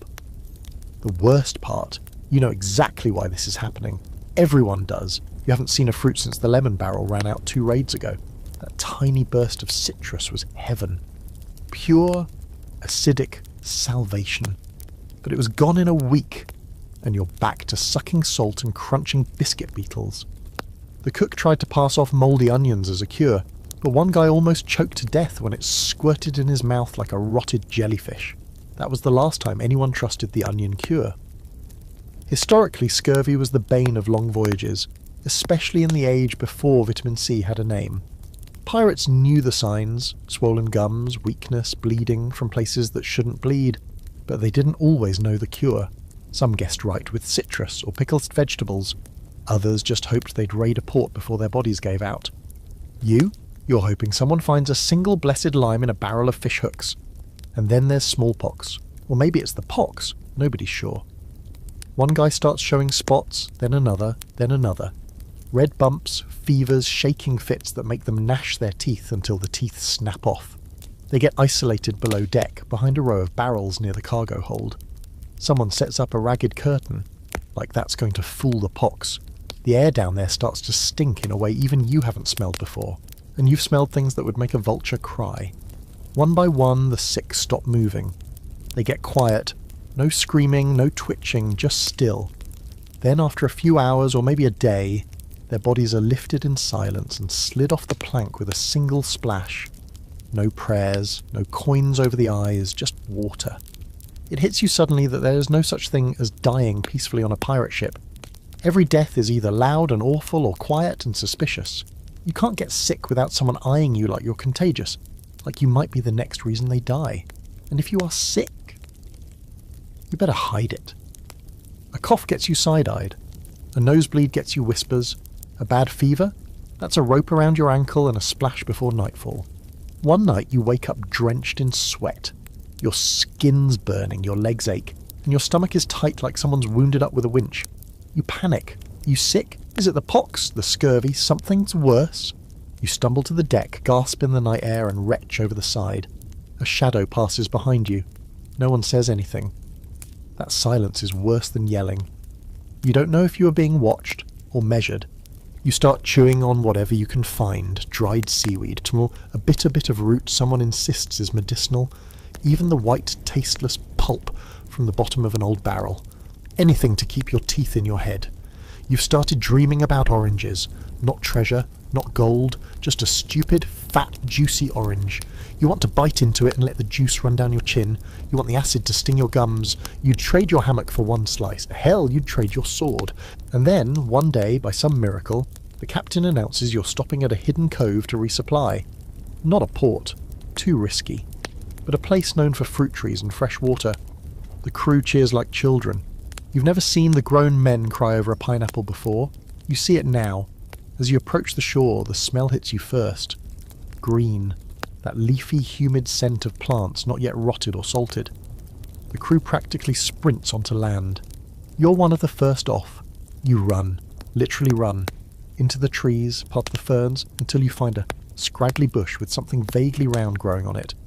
You tear one off. It might be a lime. It might be a mouldy potato. You don't care. You bite into it and weep. Actual, honest weeping. The juice burns your gums and tastes like a miracle. You pick a dozen more and shove them into your shirt. Others do the same, hooting like madmen, drunk on vitamin C and freedom. Of course, not everyone's lucky. By the time the ship leaves the cove, 2 more men have been buried. One from fever, one from a cut that turned black. The sea gives, and the sea takes. But you're alive. Your teeth are still in your mouth, barely. Here's a curious fringe fact. Some pirates believed that the pox was a curse passed by sirens. Sea spirits punishing men for plundering sacred waters. Sounds ridiculous, until you see someone covered in sores, babbling nonsense, and you swear you hear something whispering in the waves. You shake it off, but that night, you sleep with your back to the hull, ears covered. There's still debate among historians about how often pirates suffered from disease compared to other sailors. Some argue they had better access to shore, so they were healthier. Others claim the lack of routine medical care and wild lifestyles made things worse. Either way, one thing's for sure, a pirate ship was a floating petri dish. You might survive the navy, survive battle, survive storms, and still be taken down by a rotten tooth. And so, every morning now, you check your gums. You run your tongue along your teeth, count them like treasure. You watch the spots on your skin. You sniff the air, always listening for the telltale rattle of someone too sick to hide it. You tell yourself you're okay, that you're lucky, that you've got time. But you don't say it out loud, and you don't want the sea to hear you. You always thought the Jolly Roger meant fun. Black flag, skull and crossbones, maybe a little yo-ho-ho, and a parrot squawking for comic relief. Something from a storybook. But now, standing at the base of the mast, watching that ragged flag snap in the wind like a dare, you realise the truth. The Jolly Roger is not a joke. It's not a costume or a fashion statement. It's a threat, a warning, a confession. It says, we are monsters, and we're proud of it. The day starts clear, the sky a perfect dome of blue. You're trimming sail, thinking maybe, just maybe, you'll get through 24 hours without vomit, fire or death. Then the lookout calls it, sails on the horizon. You expect the usual scramble, the whooping, the rush, but something's different. The captain doesn't order you to hide, doesn't tell you to hold fire or sneak up quiet. He grins and says, run up the flag. You do it. You haul the rope, and the Jolly Roger unfurls. Not the one you're used to either, not the cartoony skull. This one's got a skeleton holding an hourglass and a spear, standing over a bleeding heart. It's terrifying. Even the paint is uneven, like someone carved it with their own fingernails in a fit of rage. And you realise this is a specific message. This one says, surrender now, or die screaming. That's the point of pirate flags. Every symbol has the meaning. Some signal mercy, others promise torture. Historical pirates used dozens of different flags. Hourglasses for time's running out, spears for we like violence, bleeding heart you for we enjoy watching you suffer. And the black background? That meant you might live if you surrender. Red meant no survivors. This flag is black, but there's a red smear across the skeleton's face that might just be old blood. The merchant ship you're pursuing sees it. You can tell by how they start turning, how their sails catch more wind. They're running. Your captain loves that. Says it makes the chase sweeter. The crew cheers like they're at a sporting event, not about to commit felony murder at sea. You stand back, clutching the rigging, trying not to look seasick or scared or both. And here's the nasty twist. The flag isn't just for them, it's also for you. A reminder, a contract. You sail under that thing, you agree to what it stands for, you become the monster. You're no longer someone who was forced aboard. You're not a victim anymore. You're part of the message. That shakes you more than the chase. When the ship's finally closed, the captain has the flag lowered halfway. You think it's a mistake until Elias tells you that's part of the show. Half-mast means we're mourning, Karius, he says. Usually for you. Sure enough, the merchant ship slows. You see people waving a white cloth. They are surrendering. No one cheers, not yet. You board with the others. The crew of the merchant vessel is lined up, shaking, eyes wide. Some have weapons, but they drop them quick. There's no fight in them. They've seen the flag, they know what it means. And still, just to make a point, the captain selects one man and has him dragged forward. We fly death, he says, so we have to mean it. The man is stabbed, slow and deliberate. Not killed, not yet. Just enough to show everyone else what's waiting if they don't behave. Blood splashes the deck. A few people weep. A child clings to her mother. You don't breathe. You don't move. You don't speak. Then, and only then, does the captain let the looting begin. Later you ask Elias why the show. Why the flag? Why the need to terrify? Fear, he says, is faster than gunpowder. If they're scared enough, they don't fight. No fighting means no blood, no damage. Clean job, clean loot. He pauses. And sometimes we just like the fear. You wonder if he means we or they. You hope it's they. Here's a quirky fact you won't find in children's books. Pirate flags were often customised on the fly. Some were sewn from old sails, others painted with tar, pig's blood or red wine. There's one story of a pirate who nailed his enemy's ears to a flag and hoisted it just to see if it'd flap right. Nobody remembers his name, but everyone remembers the flag. Some ships even carried multiple banners to swap out depending on their mood. There's some scholarly disagreement over how widely used the Jolly Roger really was. The image of the skull and crossbones is so iconic it feels universal. But some historians argue most pirate-built ships either use plain red or black flags, or no flag at all until the last second. The Jolly Roger, in all its stylized glory, might be more myth than fact. Doesn't really matter to you now. You saw one today, and it changed things. The merchant ship is stripped clean. Crates of cloth, tobacco, a few chests of silver. One passenger, a girl with red hair and a sword at her side, is invited to join the crew. She declines, politely. The captain smiles, says he likes her fire. She's allowed to leave, and you don't ask what would have happened if she'd said yes. You return to your ship. The flag is still up. Tattered now, the wind chewing at the corners. You stare at it as the sun goes down, thinking about what it's become. Not a banner. A confession. A dare. A mask you wear so long you forget your real face. That night, someone paints a new symbol on one of the sails. A crude skull with burning eyes. You ask who did it. No one answers. No one has to. It's just the ship announcing what it is now, and what you are too. You lie in your hammock, eyes open, the flag burned into your mind. You wonder what would have happened if the merchant crew had fought back. You wonder what kind of person you've become that you didn't stop the stabbing. You wonder if the Jolly Roger is flying inside your chest now, waving silently behind your ribs. Because here's the truth. The flag is more than fabric. It's a line. And you're on the wrong side of it now. There's a sound that always makes your stomach twist, no matter how long you've been at sea. It's not cannon fire. Not even the cushion of splintering wood. It's quieter than that. It's the creak of rope being pulled tight, the kind that loops around wrists or ankles or a man's throat. It's the prelude to punishment. You hear it now, echoing through the stillness of the afternoon, and the hairs on your neck rise like sails in a squall. Someone's broken the code, again. This time it's simple. Theft. One of the newer crew, barely more than a boy, was caught trying to sneak a silver ring into his boot. It wasn't even a valuable one, just a little band from the last raid, probably worthless. But the captain made the rules clear. Loot gets divided fairly. Anyone caught skimming? That's mutiny in miniature. And mutiny, even in its mildest form, gets met with pain. They tie him to the mast. He doesn't struggle. Maybe he knows that struggling just makes it worse. Maybe he's too scared to move. His shirt is torn off, his back pale and trembling. The boatswain steps forward with the whip. An old knotted thing with bits of shell and wire woven into the strands. It's not meant for correction. It's meant for damage. You've never heard a whip break the air before. It whistles first, like a snake hissing through the dark, and cracks with a sound like bones snapping. The boy screams. The crew doesn't blink. Another lash. More blood. By the third, he's sobbing. By the fifth, he's quiet, just breathing raggedly. Eyes wide and distant, mouth moving like he's praying or cursing or both. You turn away. Not because you're noble, because if you watch too long, someone might think you enjoyed it. And that's worse. On a pirate ship, too much sympathy is weakness. Too much interest is sadism. The safest thing is detachment. So you walk to the rail and stare out at the sea, pretending the salt wind stings your eyes. Pirates were brutal, but they weren't lawless. They had systems. Punishment wasn't chaos. It was ritual. Whippings, maroonings, beatings, even executions, all followed an unspoken code.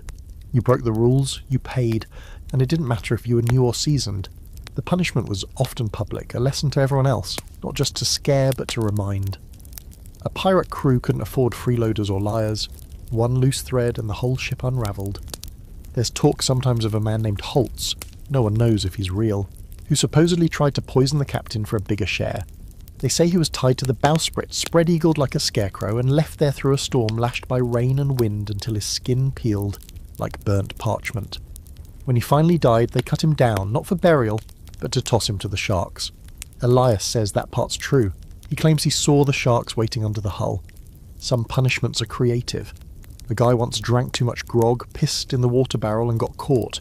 He didn't get flogged. He got silence. No one spoke to him for 3 days, no one handed him food or water, no one acknowledged his existence. On the 4th day, he cracked, stood on the rail and started yelling nonsense. The captain called him back down. He refused, then he jumped. The sea took him quietly. There's a fringe tale you hear one night during a game of dice, half-whispered between curses. A ship out of Nassau once punished thieves by sewing them into sailcloth and dragging them behind the boat. Not long, just enough to scrape the skin off. They called it the ghost tow. Supposedly, if you survived, they let you stay. You had to live with your skin half gone, but you got to live. That was the reward. Some historians argue that these punishments weren't as common as legends make them sound. They claim that pirate crews relied more on social pressure, voting and practical consequences, like docking shares or demotion. But those are historians sitting at desks, dry and safe. You've seen what happens when someone breaks the code out here. The lash is real. The bruises don't lie. Fear is a faster teacher than fairness. After the flogging, the boy is cut down. He collapses onto the deck, twitching. Someone hands him a dirty rag to bite. No one helps him up. He has to crawl below on his own. Whether he stays or jumps ship at the next port, no one knows. What matters is that everyone saw what happens when the rules get bent. The crew moves on. Lunch is served. Someone starts humming.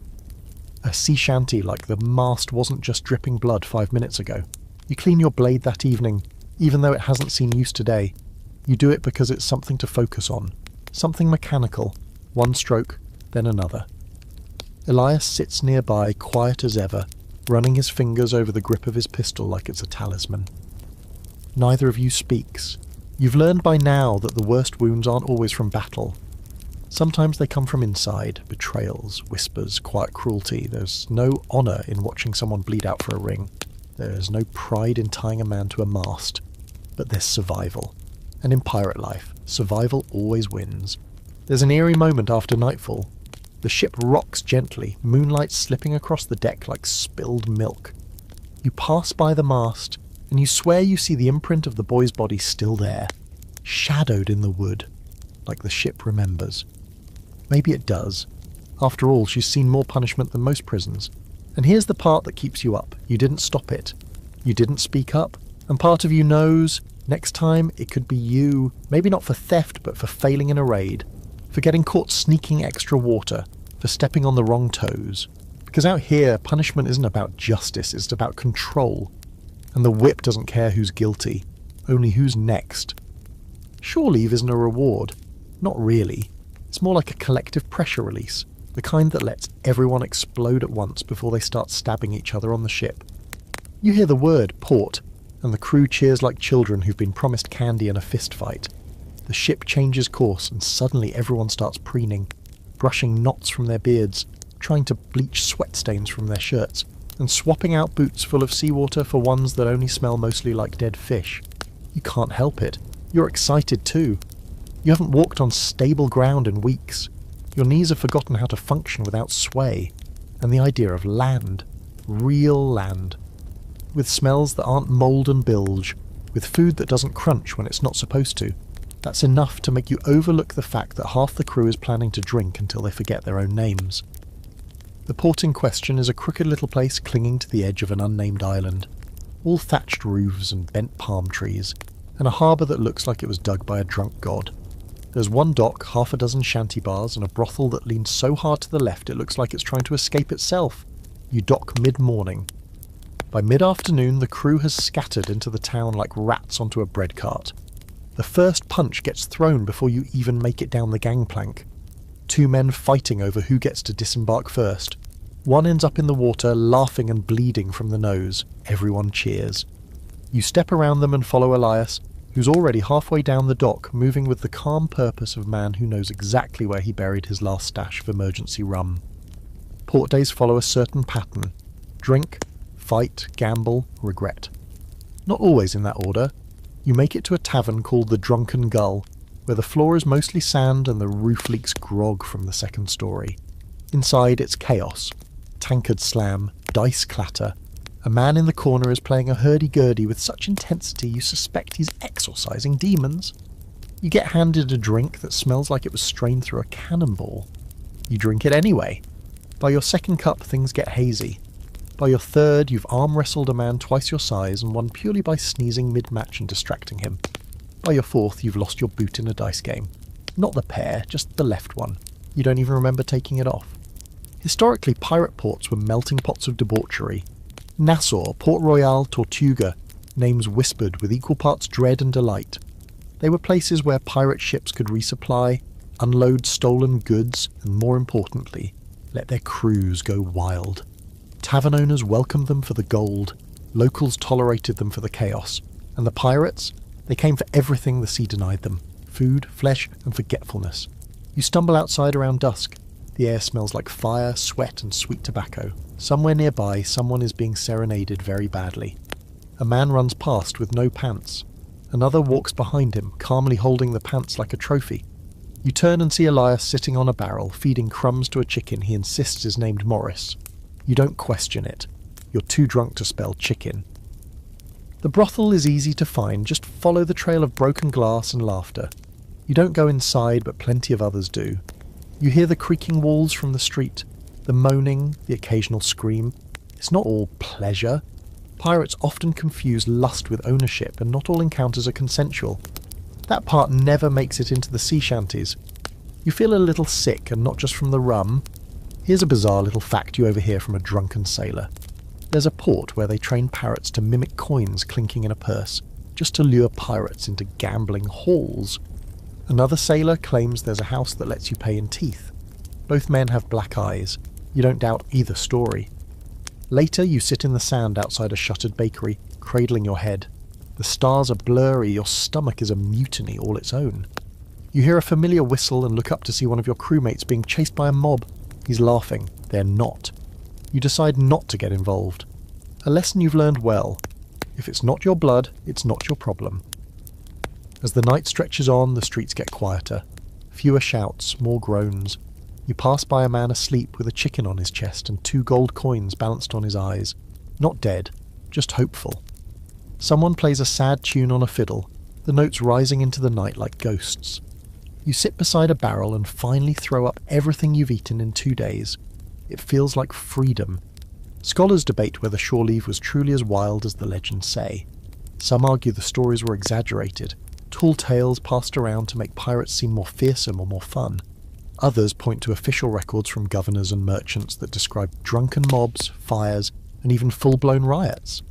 From where you're sitting, wiping your mouth with a sleeve that smells like fish and blood, it all feels pretty accurate. You wake the next morning on the deck of the ship. You don't remember getting there. Elias is next to you, holding Morris in his lap.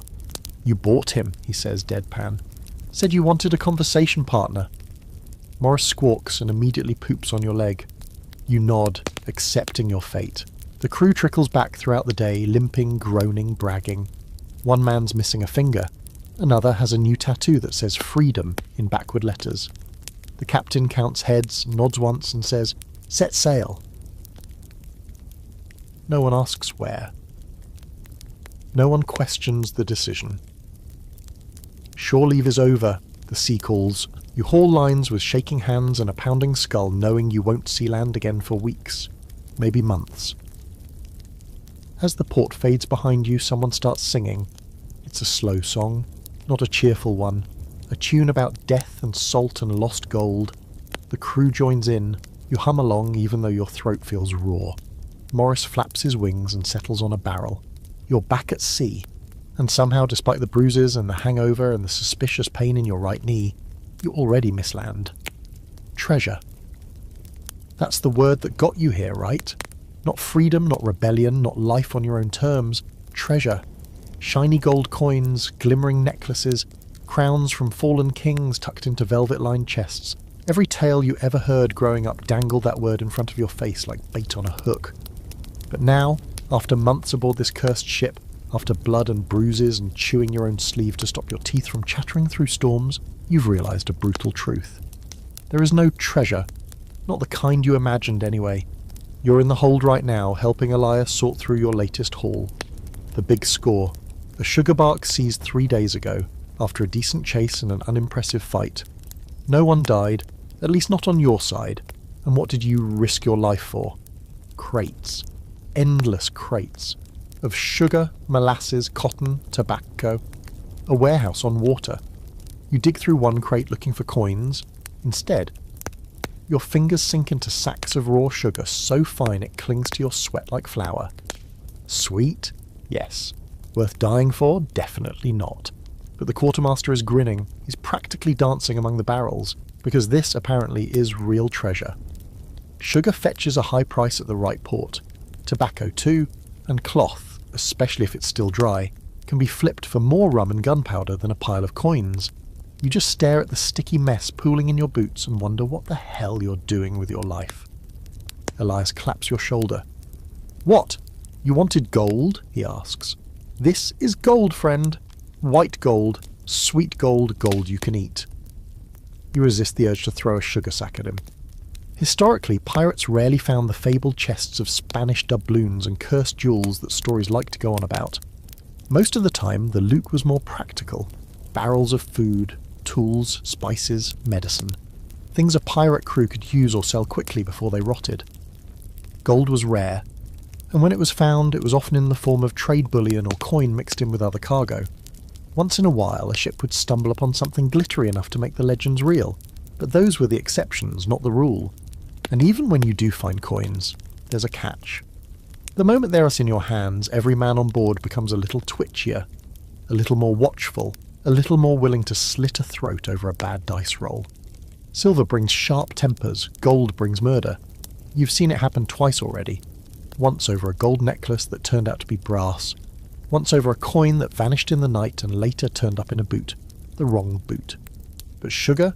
No one fights over sugar. No one gets stabbed over dried figs or indigo powder. That's part of the appeal, you guess. Safer cargo. Less stabbing, more boredom. And yet the crew still talks about buried treasure like it's real. There's always some guy with a whisper. I heard of a cache out in the Keys, sealed in iron. Black Sam Bellamy's hoard stashed in a cave only visible at low tide. A wreck near Tortuga, sunk with 30 chests of coin and one of bone. You don't know if they believe it or if the story's just too good to let die. One man, Weevil, who smells like he was born in a boot, swears he found a map once, sold it for a bottle of rum and a kiss from a toothless brothel girl, claims it led to a cave full of golden idols and goblets tall as a man's thigh. You ask why he sold it then, he just grins and says, maps are cursed. Best to be poor and alive than rich and haunted. That's another thing you've noticed. The richer the loot, the darker the stories. Everyone's heard of treasure with a cost. Chests that scream when opened. Gold that melts when touched. Ships that sank because their cargo wanted to stay buried. You chalk it up to too much rum and too many concussions, but part of you, some salty sleep-deprived part, wonders. There's a debate among historians too about whether pirates actually buried treasure. The popular image of X marks the spot and skeletons guarding hoards comes mostly from books, not reality. Only a few documented cases exist, like the infamous Captain Kidd, who may or may not have buried a stash on Gardiner's Island. Most pirates spent their loot fast. Booze, women, bribes, repairs. There was no point in saving when tomorrow you might be floating in the sea with half your face gone. Still, one of the gunners carries a scrap of oilskin with shaky writing and half a drawing. He says his father gave it to him, says it leads to the treasure, the one everyone dreams about. No one believes him, but no one laughs either. You help haul the cargo up to the deck where it's stacked and catalogued. A few sacks burst, covering the boards in sweet white dust. One pirate snorts a line of it as a joke and immediately chokes. The crew laughs so hard someone falls overboard. No one jumps in to help. That night, as the sun sinks and the barrels are tied down, you sit by the rail with Elias and listen to the others sing about gold and women with ruby eyes. You think about how none of them ever seem to sing about tobacco or nutmeg. No one composes a sea shanty about dried oranges, and yet here you are, sailing from death to death for sugar. You still dream about gold sometimes, coins tumbling through your fingers, a chest so full you can't see the bottom. You wake up with your hand closed tight, gripping nothing but splinters. Here's a strange little fact. Some pirates were paid in goods instead of coin. A barrel of molasses here, a bolt of silk there. They'd trade those items in port like merchants, hawking stolen tea for a sword or an old map. That makes you laugh a little. Pirates playing shopkeeper. You guess everyone's got bills to pay. You glance at the horizon, dark and wide and endless, and think, maybe the real treasure is just surviving long enough to spend anything at all. Or maybe the real treasure is an orange that hasn't turned to mush. Or a dry pair of boots. You pat your own boot, and it squelches. Definitely not the boots. It starts with a woman's voice shouting over the wind. Not a scream, not a shriek, just a barked command in a language you can't place. At first, you think it's your own captain, shouting orders from behind you. But when you turn, you see another ship, low and sleek, sails dark as storm clouds, moving like it's being pulled by something angry and hungry beneath the waves. And standing on the forecastle, arms folded, chin high, is a woman. Not some tavern lass dragged along for luck. No, she's the captain, the crew mutters. Elias whistles low. That's Anne Bonny's colours, he says, half in awe, half in fear. Or maybe Mary Reed's. Either way, we're in for it. You've heard the names before, whispers of women who fought fiercer than any man, who dressed like devils and fought like demons. You would assume those stories were mostly myth. Turns out they're standing 30 feet away, armed to the teeth and staring down your entire ship like they're picking out which part to sink first. Your captain doesn't lower the Jolly Roger, that would be weak. Instead, he calls for a parley. A rare thing, risky, but sometimes necessary when the other side looks like it knows what it's doing, and worse, enjoys it. A rowboat is lowered, you're chosen to row. Of course, because who wouldn't want to row straight into a ship captained by a legend? You keep your head low as you cross the water. Up close, their ship is different from yours. Sleeker, better maintained, less vomit-stained, for one thing. There's a strange sense of order. The ropes are clean, the deck is scrubbed. And the crew, mostly women, not all, but a lot. Some with swords longer than your leg. One with a pair of pistols slung across her chest like they are part of her ribs. You're ushered aboard and brought before the captain. Her name's not Anne, or Mary. She tells you to call her Maud, just Maud. Her eyes are bright green and colder than seawater on a winter morning. Her hat is huge, ridiculously huge. You wonder if she wears it to keep the sky from falling on her. The parley is short, efficient. She wants part of your last haul. She knows what you took. She knows where you took it from. She even knows how many barrels of molasses you brought aboard. No one asks how, spies probably, or informants in port. Doesn't matter. She offers a split. 50-50, or she takes all of it by force. Your captain wisely accepts. He knows a losing hand when he sees one, and from the twitch of Maud's fingers near her pistol, he knows she'd enjoy making him regret saying no. The deal is struck, no shots fired, no blood spilled.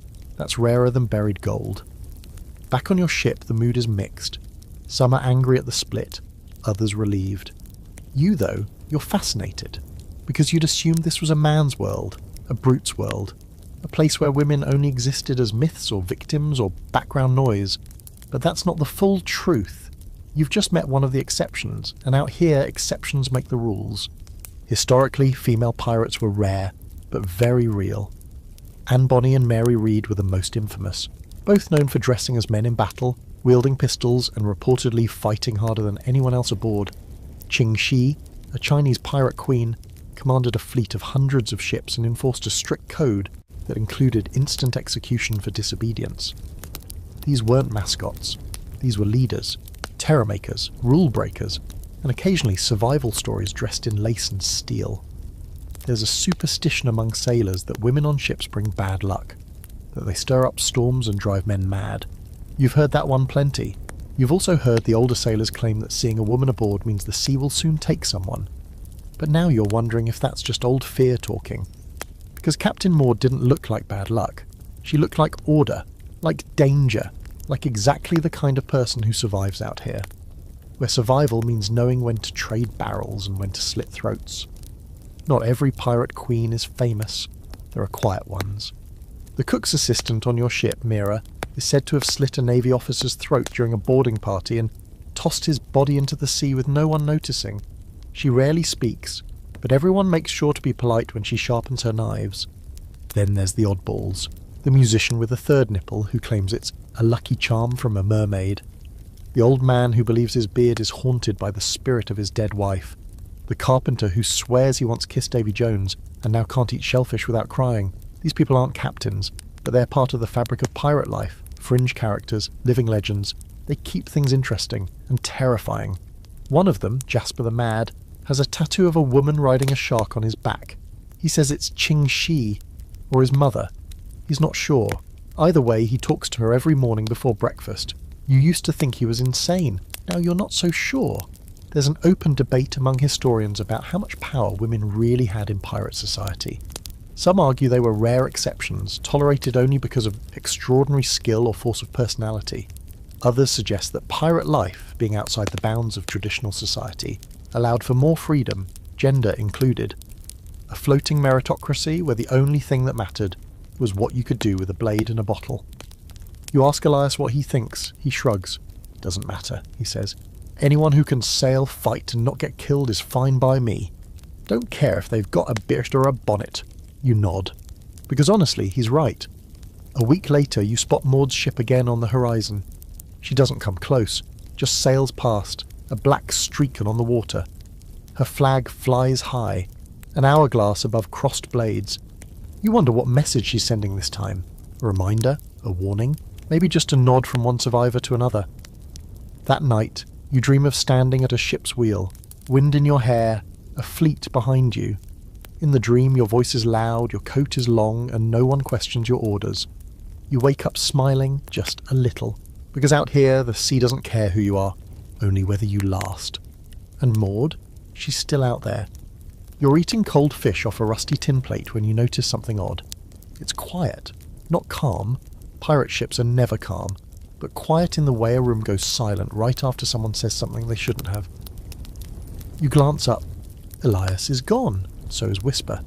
The captain hasn't left his quarters in 2 days, and the quartermaster? He's been pacing the deck like a priest at a hanging. The crew won't meet your eyes. Something's off. And out here, off usually means someone's about to end up bleeding or on fire, or both. You ask around carefully, neutral questions. Seen Elias? Captain all right? You get shrugs and non-answers, a few scowls. One man spits overboard without looking at you. Finally, you catch Brody near the forecastle, nursing a cracked lip and a mug of what he insists is tea, but definitely smells like old socks and rum. He leans in close, low voice and says, "They're talking deals. Navy, maybe. Or the East India bastards." Deals? That's worse than mutiny. Pirates live outside the law, that's the whole point. But every now and then someone on board gets clever, or desperate, and starts talking to the other side. Maybe they offer up intel in exchange for gold. Maybe they sell out old allies to buy a pardon. Either way, it's treason, and treason doesn't go unnoticed for long. Turns out Whisper, who's been with the ship longer than you, disappeared during the last port call. No one saw him leave. No note, no fight, just gone. But someone found a sealed envelope in his hammock. Nothing written on the outside. Inside, a list of names. Yours is on it, so is Elias's, so is Brody's. The implication is clear. Someone is keeping tabs, selling out the crew one name at a time. Your hands go cold. It could be nothing. A joke, a warning, or it could mean that the next time you dock, someone's waiting with shackles and a gallows already built. The crew starts to fracture. People talk in corners now. Arguments bubble just beneath the surface. At night, hammocks are quieter, but not because people are sleeping. They're listening, watching. You keep your blade closer than ever and make a habit of sleeping with one eye half open. Elias finally returns one morning with a split lip and no explanation. You ask him where he went. He says, out. You don't press.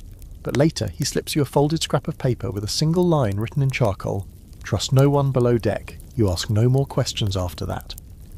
The captain emerges the next day, looking older than you remember. Eyes sunken, jaw set. He orders a course change, away from the usual trade lanes. That's when you know he's scared. Whatever Whisper was doing, whatever deal was struck, it's big enough to spook the man who once laughed while being shot at. The captain says nothing about the note, nothing about the list, but the sails are tightened, the guns cleaned, and no one leaves their post. Then you notice the ship following you.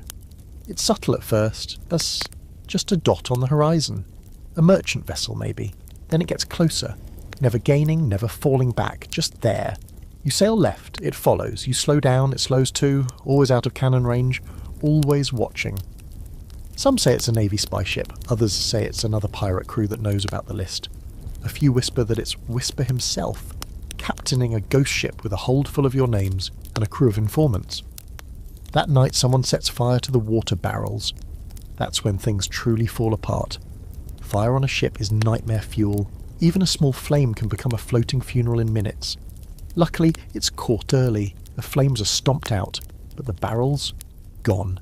Cracked, smoking, leaking into the planks. You'll survive maybe 3 days without fresh water. The captain demands names. No one answers, so he chooses one. A man named France, too slow to deny it. Too drunk to fake innocence. He's tied to the mast. Accused of sabotage. He cries. Begs. Says he knows nothing. It doesn't matter. He's not punished. He's executed. You watch the crew swing from paranoia to relief to guilt in under a minute. Here's a fringe fact for you. Some pirate crews employed informants on purpose. Ships needed eyes and ears, especially on long hauls when tempers flared. The informant wasn't always punished. They were often protected, if they served the right master. Loyalty wasn't about morals, it was about survival. There's scholarly debate about whether pirates truly had organised spy networks among themselves, or whether betrayal was just part of the job description. Some records suggest pirates worked with local officials to tip off approaching Navy patrols. Others paint pirates as chaotic, isolated bands with no interest in long games. Your ship feels like both at once, wild and calculated, loyal and suspicious, a floating contradiction. You begin to suspect everyone, even Elias, even Brody.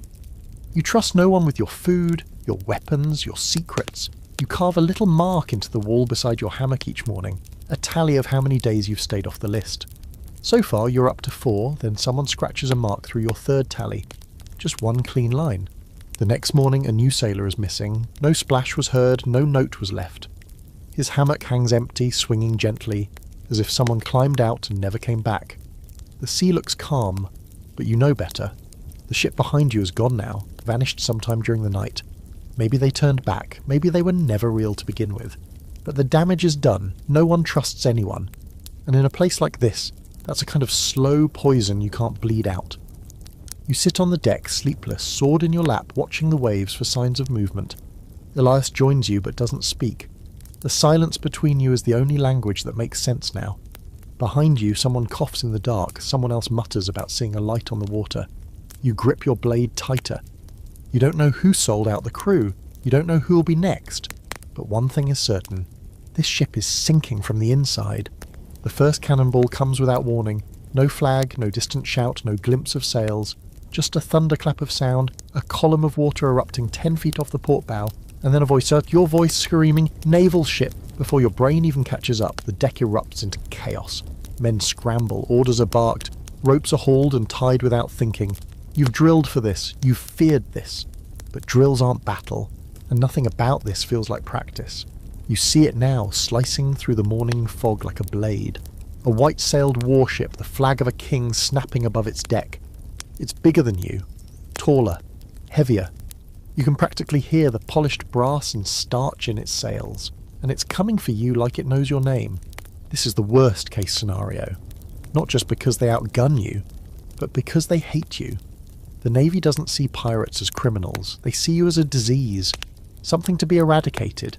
You've burned their ships, stolen their goods, humiliated their officers. This isn't about justice, it's about revenge. The captain bellows for speed. You and Elias scramble to the rigging, hands roar as you haul sail. The ship groans as it leans into the wind, like even the planks know what's coming. Another cannon fires, this one closer. The splash coats you in sea spray. You don't look back. Looking back wastes time. Looking back gets you dead. But no matter how fast you move, the Navy is faster. Their hull cuts the water clean. Their gunners fire in organised rhythm. Boom, boom, boom. A deadly heartbeat. One shot grazes the stern, sending wood shrapnel flying. You hit the deck hard, arms over your head. When you rise, the world is louder and smaller and spinning. The next order comes, ready the guns. You've got fewer cannons, half your powder is damp, and one of the gunners has been blind in one eye since a drunken mishap involving grog and a torch. You're not hopeful, but you move anyway. That's what battle does. makes you move even when hope's already abandoned ship. The first pirate shot misses, the second hits. A lucky strike, one of the enemy's sails tears, flapping like a wounded bird. The crew cheers, but it's short-lived. The Navy fires back with a full broadside. You feel the impact in your teeth. The ship rocks like it's trying to throw you off. A chunk of railing explodes. Someone screams. You see Elias go down. You crawl to him, heart in your throat. But it's just a graze. His arm is bleeding, but he's breathing. You drag him behind a barrel as another volley shrieks overhead. Historically, Navy ships had advantages pirates couldn't match. Better weapons, more men, sturdier hulls. Pirates relied on speed, surprise and fear. But when those things failed, it was like fighting a lion with a stick.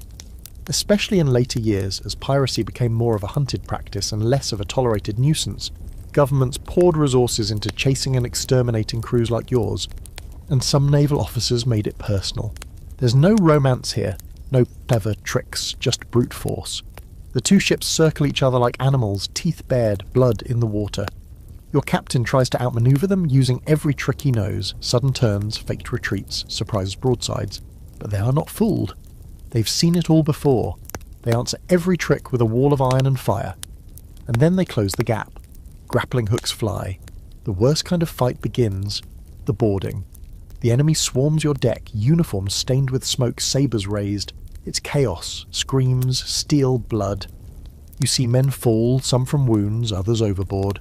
You find yourself locked in combat with a man twice your size and only win because he trips on a loose plank and you stab him through the gut as he falls. You don't feel heroic. You feel sick. Elias is fighting near the foremast, his face twisted, his shirt soaked in blood. Not all his, maybe not even mostly his. He's still on his feet. So are you. That's what counts. You don't know how long the fight lasts. 10 minutes? An hour? Time breaks apart in battle. What you do know is the tide turns, just barely. The Navy captain is wounded. His men falter. Your quartermaster roars like a beast and leads a countercharge that pushes them back across the gangplank. One pirate drops a torch on their deck before they retreat. Fire leaps up fast. Someone screams to cut the ropes. And just like that, it's over. The Navy ship limps away, burning slowly, smoke curling like ink across the sea. Your ship is battered, torn, bleeding from the seams. You've lost 4 men, 2 more are dying. The deck looks like a butcher's table. You sit down hard back against the mast. Blood on your face, your fingers twitching like they've forgotten they're attached. Elias drops beside you. His arm is bound with a strip of someone's shirt. He doesn't speak. Neither do you. And here's the eerie part. After the Navy flees, the sea goes completely quiet. No wind, no gulls, just the crackle of burned wood and the groans of the wounded. It feels wrong, like the ocean is waiting to see what you'll do next. Here's a fringe fact. Some pirates believe the Navy used spies to mark ships with cursed symbols before an attack. Tiny knots of red thread tied into the rigging, ashes smeared across the mast. You think that's nonsense, until you see a red stain near the helm that wasn't there yesterday. There's scholarly debate about just how effective pirate resistance was against Navy forces. Some argue pirates avoided conflict whenever possible, knowing they were outgunned. Others claim successful pirate crews often defeated Navy ships through cunning and speed. Today your crew won. Barely. But the cost? It shows on every face. That night, a silence falls over the ship. No songs, no games, no toasts. Just the sound of repairs and shallow breathing. You lie in your hammock, every bruise pulsing like a drumbeat, your hands still coated in blood. Some of it's yours, some of it isn't. You should feel proud, but all you feel is numb. And somewhere out there you know another ship is coming. Bigger, better, meaner. 'Cause the Navy never forgets. They catch you while you're sleeping, not during battle, not during a storm or raid, just a quiet, still night when the sails are full and the sea is flat as polished glass. You'd almost started to believe the worst was behind you. You were wrong. It starts with a whistle. Not a shout, not a bang, just a whistle, low and slow. Then the sound of boots on the deck, too many to count. By the time you're fully awake, your wrists are bound and there's a sword tip hovering near your throat. The man holding it has that clean, stiff look only Navy officers seem to pull off, like someone ironed him into his uniform. Behind him, more soldiers swarm the ship, weapons drawn, expressions stone cold, no fight, no warning, just capture.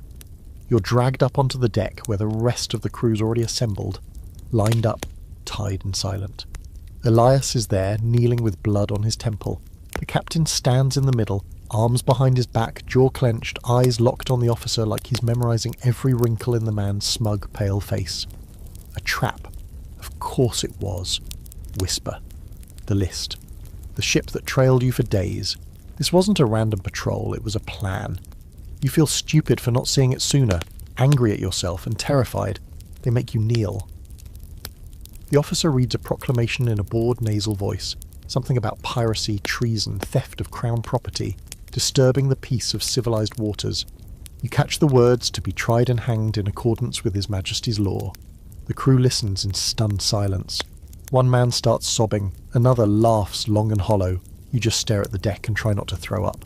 Pirates didn't always die in battle. Capture was common. Navy ships could outrun you, outgun you, and sometimes outsmart you. When they took you alive, it wasn't for mercy. It was for the theatre. Public trials, public hangings, a reminder to everyone watching that the crown had teeth, and they knew how to use them. You're loaded into a navy brig the size of a merchant's outhouse and twice as filthy. They cram you in with 10 other men, shoulder to shoulder, ankles chained, air thick with sweat and piss. It's dark. No windows, no airflow, just the occasional creak of the hull and the stink of fear. The next few days pass like molasses. Time slows, then stops, then starts crawling backward. You sleep in bursts, hunched over your knees. You eat hard tack that tastes like sawdust and iron. You drink water from a wooden cup with someone else's teeth marks on it. You try to speak to Elias, but they've separated you. Everyone looks the same in the dark, tired, bruised, haunted. There's a rumour spreading, the Navy's taking you to Port Royal, the big one, gallows tall enough to be seen from the sea. They like to hang pirates in batches there. Makes for better crowds. You hear someone say they once hanged 6 men in a row and left the bodies up for days. Someone else says they dipped them in tar first. Keeps the birds away. You ask the man beside you how long the trip will take. He just mutters, "Too long for the lucky ones, not long enough for the rest." You try to remember every step that led here. Press-ganged onto a ship, flogged for nothing, starved, betrayed. And somewhere in there, you became something worse. A pirate, a thing to be caught, tried, displayed like a butcher's prize. You think of the townsfolk who'll come to watch. Parents holding up their kids to get a better view of your neck snapping like dry wood. You think of Elias, of Brody, of the boy who was flogged for stealing a ring. You wonder how many of them will make it to the trial. You wonder if you even want to. Here's a strange little fact. Some pirates, when captured, confessed to crimes they hadn't committed, just to sound more impressive. They wanted to go down in history, be remembered as legends instead of losers. Others begged, pleaded, wept for mercy, swore they were just passengers, forced aboard. Some even were passengers. Didn't matter. If you were caught on a pirate ship, you were guilty by proximity. One night a guard stops at your cell and mutters, "You've got a visitor." You're hauled to a tiny room where a man in powdered wig and ink-stained fingers waits with a stack of papers. He's a scribe, wants your statement, your confession. He's offering a deal, sort of, cooperate, name names, and maybe, just maybe, you get a stay of execution. Maybe even a pardon. You stare at him for a long moment. Then you smile and ask, "You got any oranges?" He does not find that funny. There's scholarly debate about how many pirates actually went to trial and how many were just executed on the spot. Some sources say trials were mostly for show, foregone conclusions with scripted outcomes. Others suggest some pirates were granted clemency if they turned informer or agreed to hunt other pirates. You don't know which version is true, you're not sure it matters anymore. The ship rocks hard one night. Bad weather maybe. A few guards stumble, one drops a ring of keys near your cell, and for one impossible second the world holds its breath. But no one moves, not you, not the others. You're all too tired, too broken. Even freedom doesn't look like salvation anymore. Just a longer delay. You spend the rest of the night staring at the ceiling, which is just black wood and dripping condensation. Every creak sounds like a noose tightening. Every splash sounds like a final breath. The next morning you see land, and beyond it, the gallows. The docks of Port Royal smell like brine and rot and something faintly metallic. Maybe blood. maybe just the iron chains locked around your wrists. You're marched off the ship with the rest of the captured crew, single file, boots dragging, manacles clinking in rhythm like some perverse sea shanty. The townspeople are already lining the streets. Some spit, some stare. A few actually cheer. You can't tell which is worse. Port Royal was once the most wicked place in the New World, a pirate haven, a paradise of sin and rum and poorly made decisions. But now, it's the Crown's gleaming example of order. Cleaned up, smoothed out, purged of its pirate soul and replaced with gallows lawmen and preachers who speak with the same authority as cannon fire. You feel it immediately. That smug, suffocating sense of righteousness. The kind that doesn't just want you dead, it wants you erased. You're told your trial is scheduled for the next morning, quick and efficient. They don't want pirates rotting in their cells, they want them swinging in the sun. You've heard the phrase before, the king's justice waits for no man, especially not one who's already been judged by the colour of his sails. That night, you and Elias sit against the wall silent at first. Then he says, "You think they'll let us say anything before?" You shrug, probably, a few words, some dramatic gesture. Something to remind the crowd that you're not just meat. Elias nods like that's enough. Then he laughs, low and bitter. "I always thought I'd die at sea, not on a stage." You don't know what to say. Neither of you sleeps. The trial is more of a performance than anything else. The courtroom's packed. Journalists, locals, officers in spotless uniforms. They call your names one by one, and each of you gets the same treatment. Charges read aloud like scripture, a quick nod from the magistrate, and then a moment to plead. You say not guilty just to say it. So do most of the others.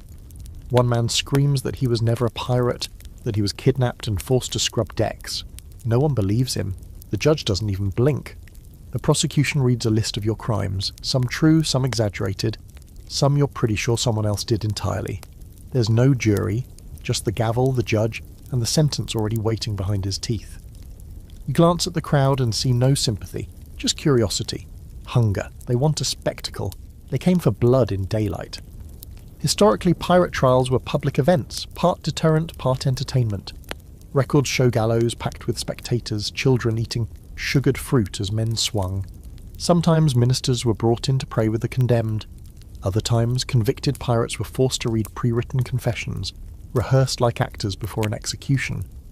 And then there were the rare few who used their final moment to curse the court, the crown, and everyone within earshot. You're sentenced before noon, guilty of piracy, theft, assault on officers of the crown, unlawful seizure of cargo, and generally wicked behaviour unbecoming of a subject of His Majesty. The phrase makes you laugh, the guards don't.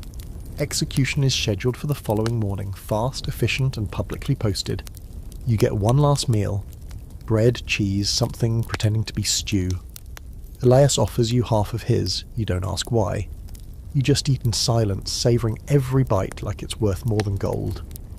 That night, a minister visits your cell, a small man with a huge book and watery eyes. He asks if you'd like to pray. Elias tells him to go bugger himself with a crucifix. The man leaves. You almost laugh again. Then Elias turns to you and asks, "You think it was worth it?" And the answer should be no. It should be no, but part of you hesitates. You think of the open sea, the freedom, the wild nights.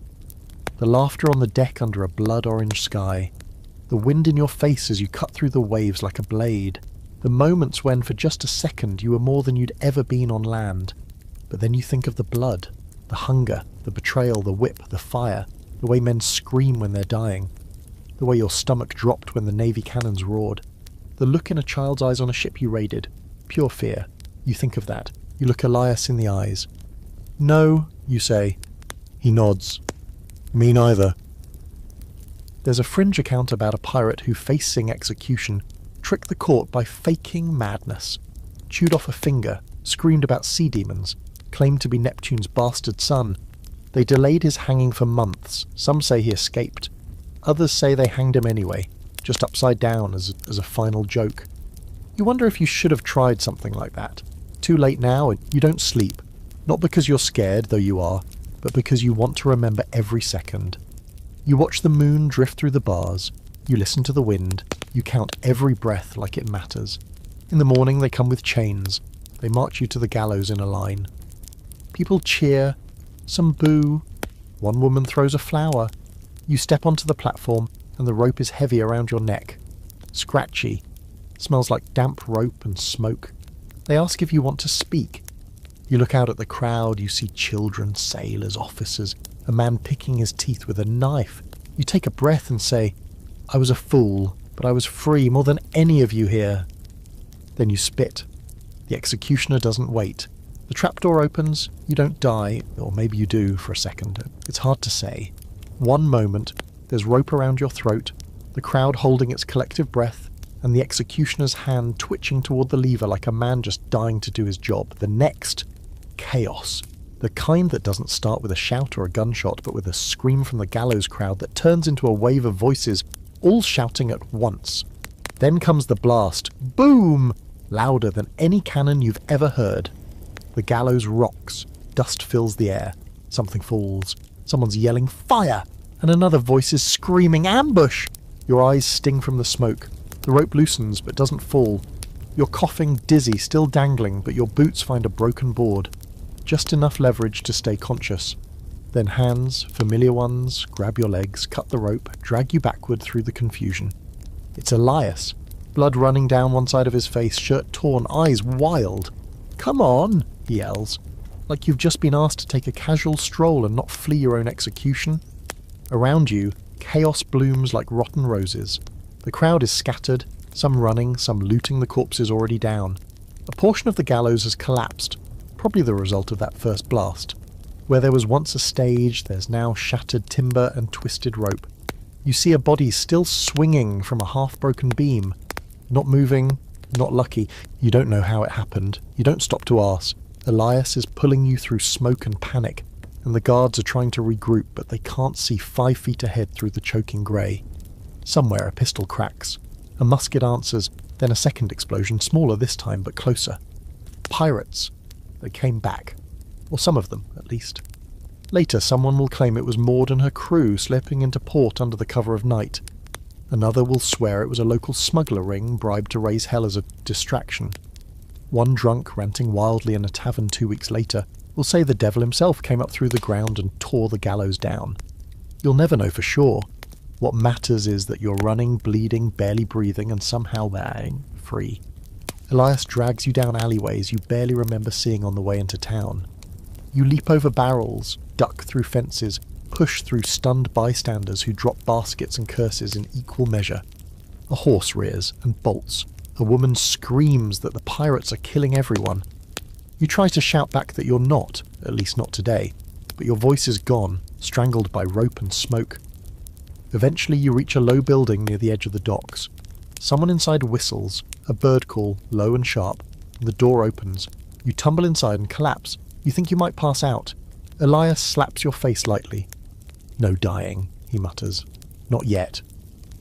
Inside, there are others. Fugitives like you, some in navy gear, stolen and bloodied. One girl with a bandolier of pistols, a boy with a sack of bread who looks 12 and terrified. You recognize one or two from your crew, others are new, but the look is the same across every face. We survived, somehow, for now. They have a skiff, small, leaky, but it floats. The plan is simple. They'll wait until nightfall, slip out through the southern inlet, pray no one's watching. If you're caught, it's the noose again, if you're lucky. More likely a musket to the gut and a slow bleed in the mud, and so you wait. And every minute feels like a year. Someone hands you water. You drink. It tastes like dirt and metal, but it's wet. Someone else gives you bread. You can't chew. Your throat's still raw. You just swallow and try not to gag. You finally ask Elias what happened. He shrugs. Saw an opening, took it. Had help. That's all he says. Historically, escapes like this were rare, but not impossible. Port towns were messy places, guards corrupt, locals indifferent. If someone wanted to spring a pirate from the gallows, they had to move fast and dirty with more luck than skill. There are reports of bribed hangmen slipping knots loose, gunpowder stashes planted under scaffolds, even paid actors starting fights to cover a getaway. No two stories are ever quite the same, which only adds to the legend. Here's a weird little fringe fact. One pirate, John Halfjaw Hawkins, allegedly escaped hanging by biting through the rope with his teeth. Took 3 tries, broke 2 molars, and still had to fight his way out of the square. He died later that week in a bar brawl over a spoon. You think about that and wince. At least your teeth are intact. By nightfall, your group is down to 6. 3 didn't make it. Guards, maybe. Or the crowd, doesn't matter now. The docks are still patrolled, but not as tightly. Everyone's cleaning up the mess. Counting bodies, looking for answers. You stick to the shadows, knees buckling with every step. The rope burns on your neck, itch like fire. Elias helps you into the skiff and you push off. The water is silent. Too silent. The kind of self-tender that screams in your ears. You row with shaking arms, muscles screaming, praying to a god you never believed in. Behind you, Port Royal smoulders quietly under moonlight. Gallows hanging empty. For now. You make it past the rocks, past the bay, and then, just like that, you're at sea again. Free. But not safe, not yet. The ocean doesn't welcome you back. It tolerates you, maybe. A sullen host allowing an unwanted guest to sleep on its floorboards just until sunrise. You and Elias drift in that leaky skiff for the better part of 2 days, with nothing but a sack of mouldy hardtack, a flask of brackish water, and the occasional gull that swoops overhead like it's considering pecking your eyes out. You take turns rowing and bailing. Elias jokes that you've officially earned the worst spar experience in the Caribbean. You try to laugh, but it comes out as a rasp. Your throat still burns from the gallows rope. There's no plan, no destination, just water and sky and that distant sound in your ears that might be the wind, or your heartbeat slowly unravelling. By the 3rd day, the sun is relentless. It drills into your scalp like it's trying to find your thoughts. The salt crusts on your skin. Your lips split. You start seeing things. A sail on the horizon. A ship's bell. Elias telling a joke that turns into a hymn. You sleep in minutes, half aware, one eye open, hand still clutching a knife out of habit. Not fear. You're past fear now. What's left is reflex. On the 4th day, a ship appears. Real this time, low in the water. Fast, no colours flying. Your heart lifts, then sinks. Could be pirates. Could be slavers.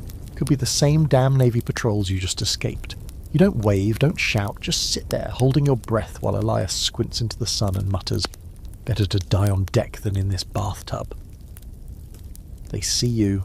Of course they do. The ship swings toward you like a predator who's just spotted dinner with legs. You hear shouting, ropes, orders. A grappling hook clinks into the side of the skiff and drags you in. Men haul you aboard, rough hands, sharp eyes, one pokes you in the ribs. You flinch, he laughs. Then a voice you recognise says, "Drop that one. He's with me." Maud, of course it's her. She appears at the rail like a ghost conjured by sheer exhaustion. Coat dark, boots polished, hat even more ridiculous than you remember. Her expression doesn't change. Not warmth, not surprise, just calculation. "What happened to the gallows?" she asks. You swallow. "Didn't take." She smirks. "Lucky you." They feed you, bathe you, let you collapse in a real a hammock technically, but it feels like heaven. For a while all you do is sleep and wake and sleep again.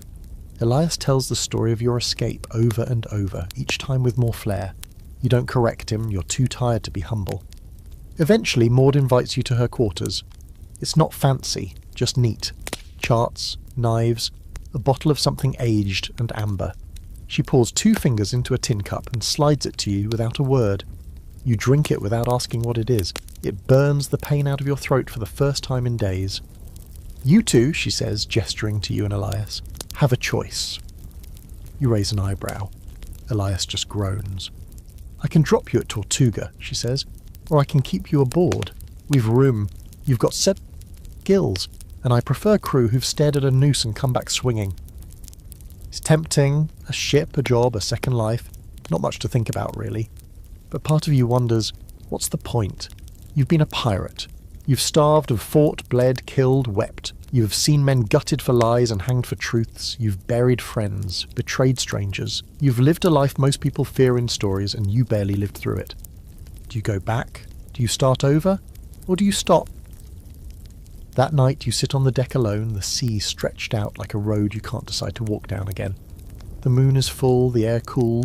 Behind you, Maud's crew sings quietly, not drunk, not wild, just there, steady, alive. Elias sits beside you.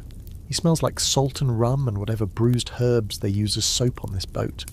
"So," he says, "what do we do now?" You shrug. The same thing we've always done. He laughs. Which is what exactly? And you say, keep not dying? That gets a real laugh. A tired one, but real.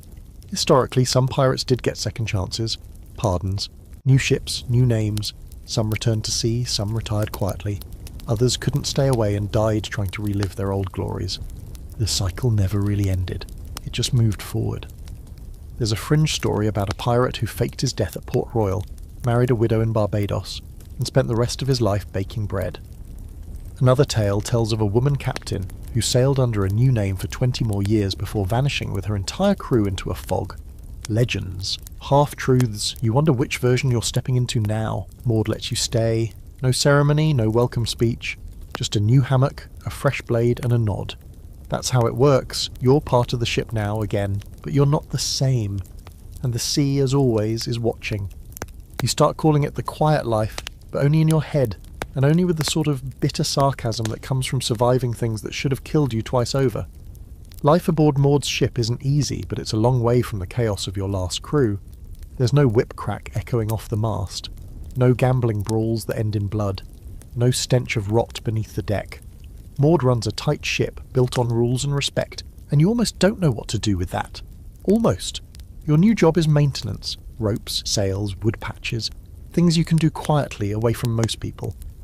Elias is still there, of course, now the ship's unofficial quartermaster, though he insists his real job is supervising rum allocation and moral support.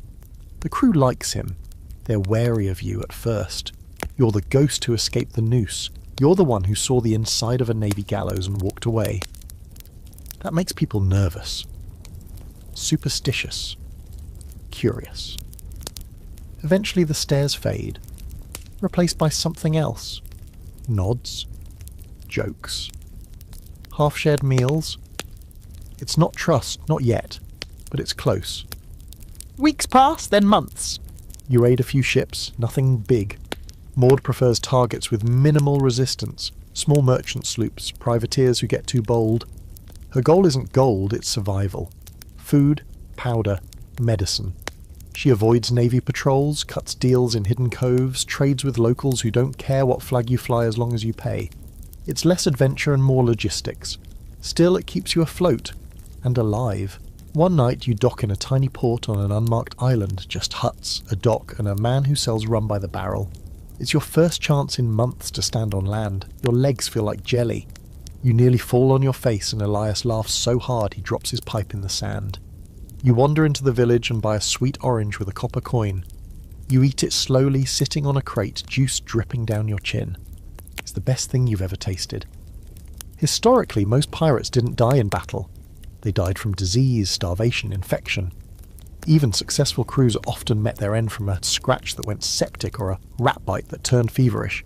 You think of all the ways you could have died. Famine, hanging, drowning, fire, gunshot, betrayal.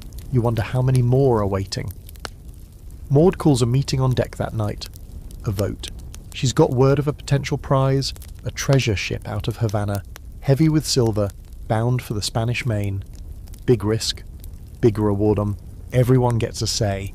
You vote yes, not because you care about the silver, but because part of you wants to feel alive again.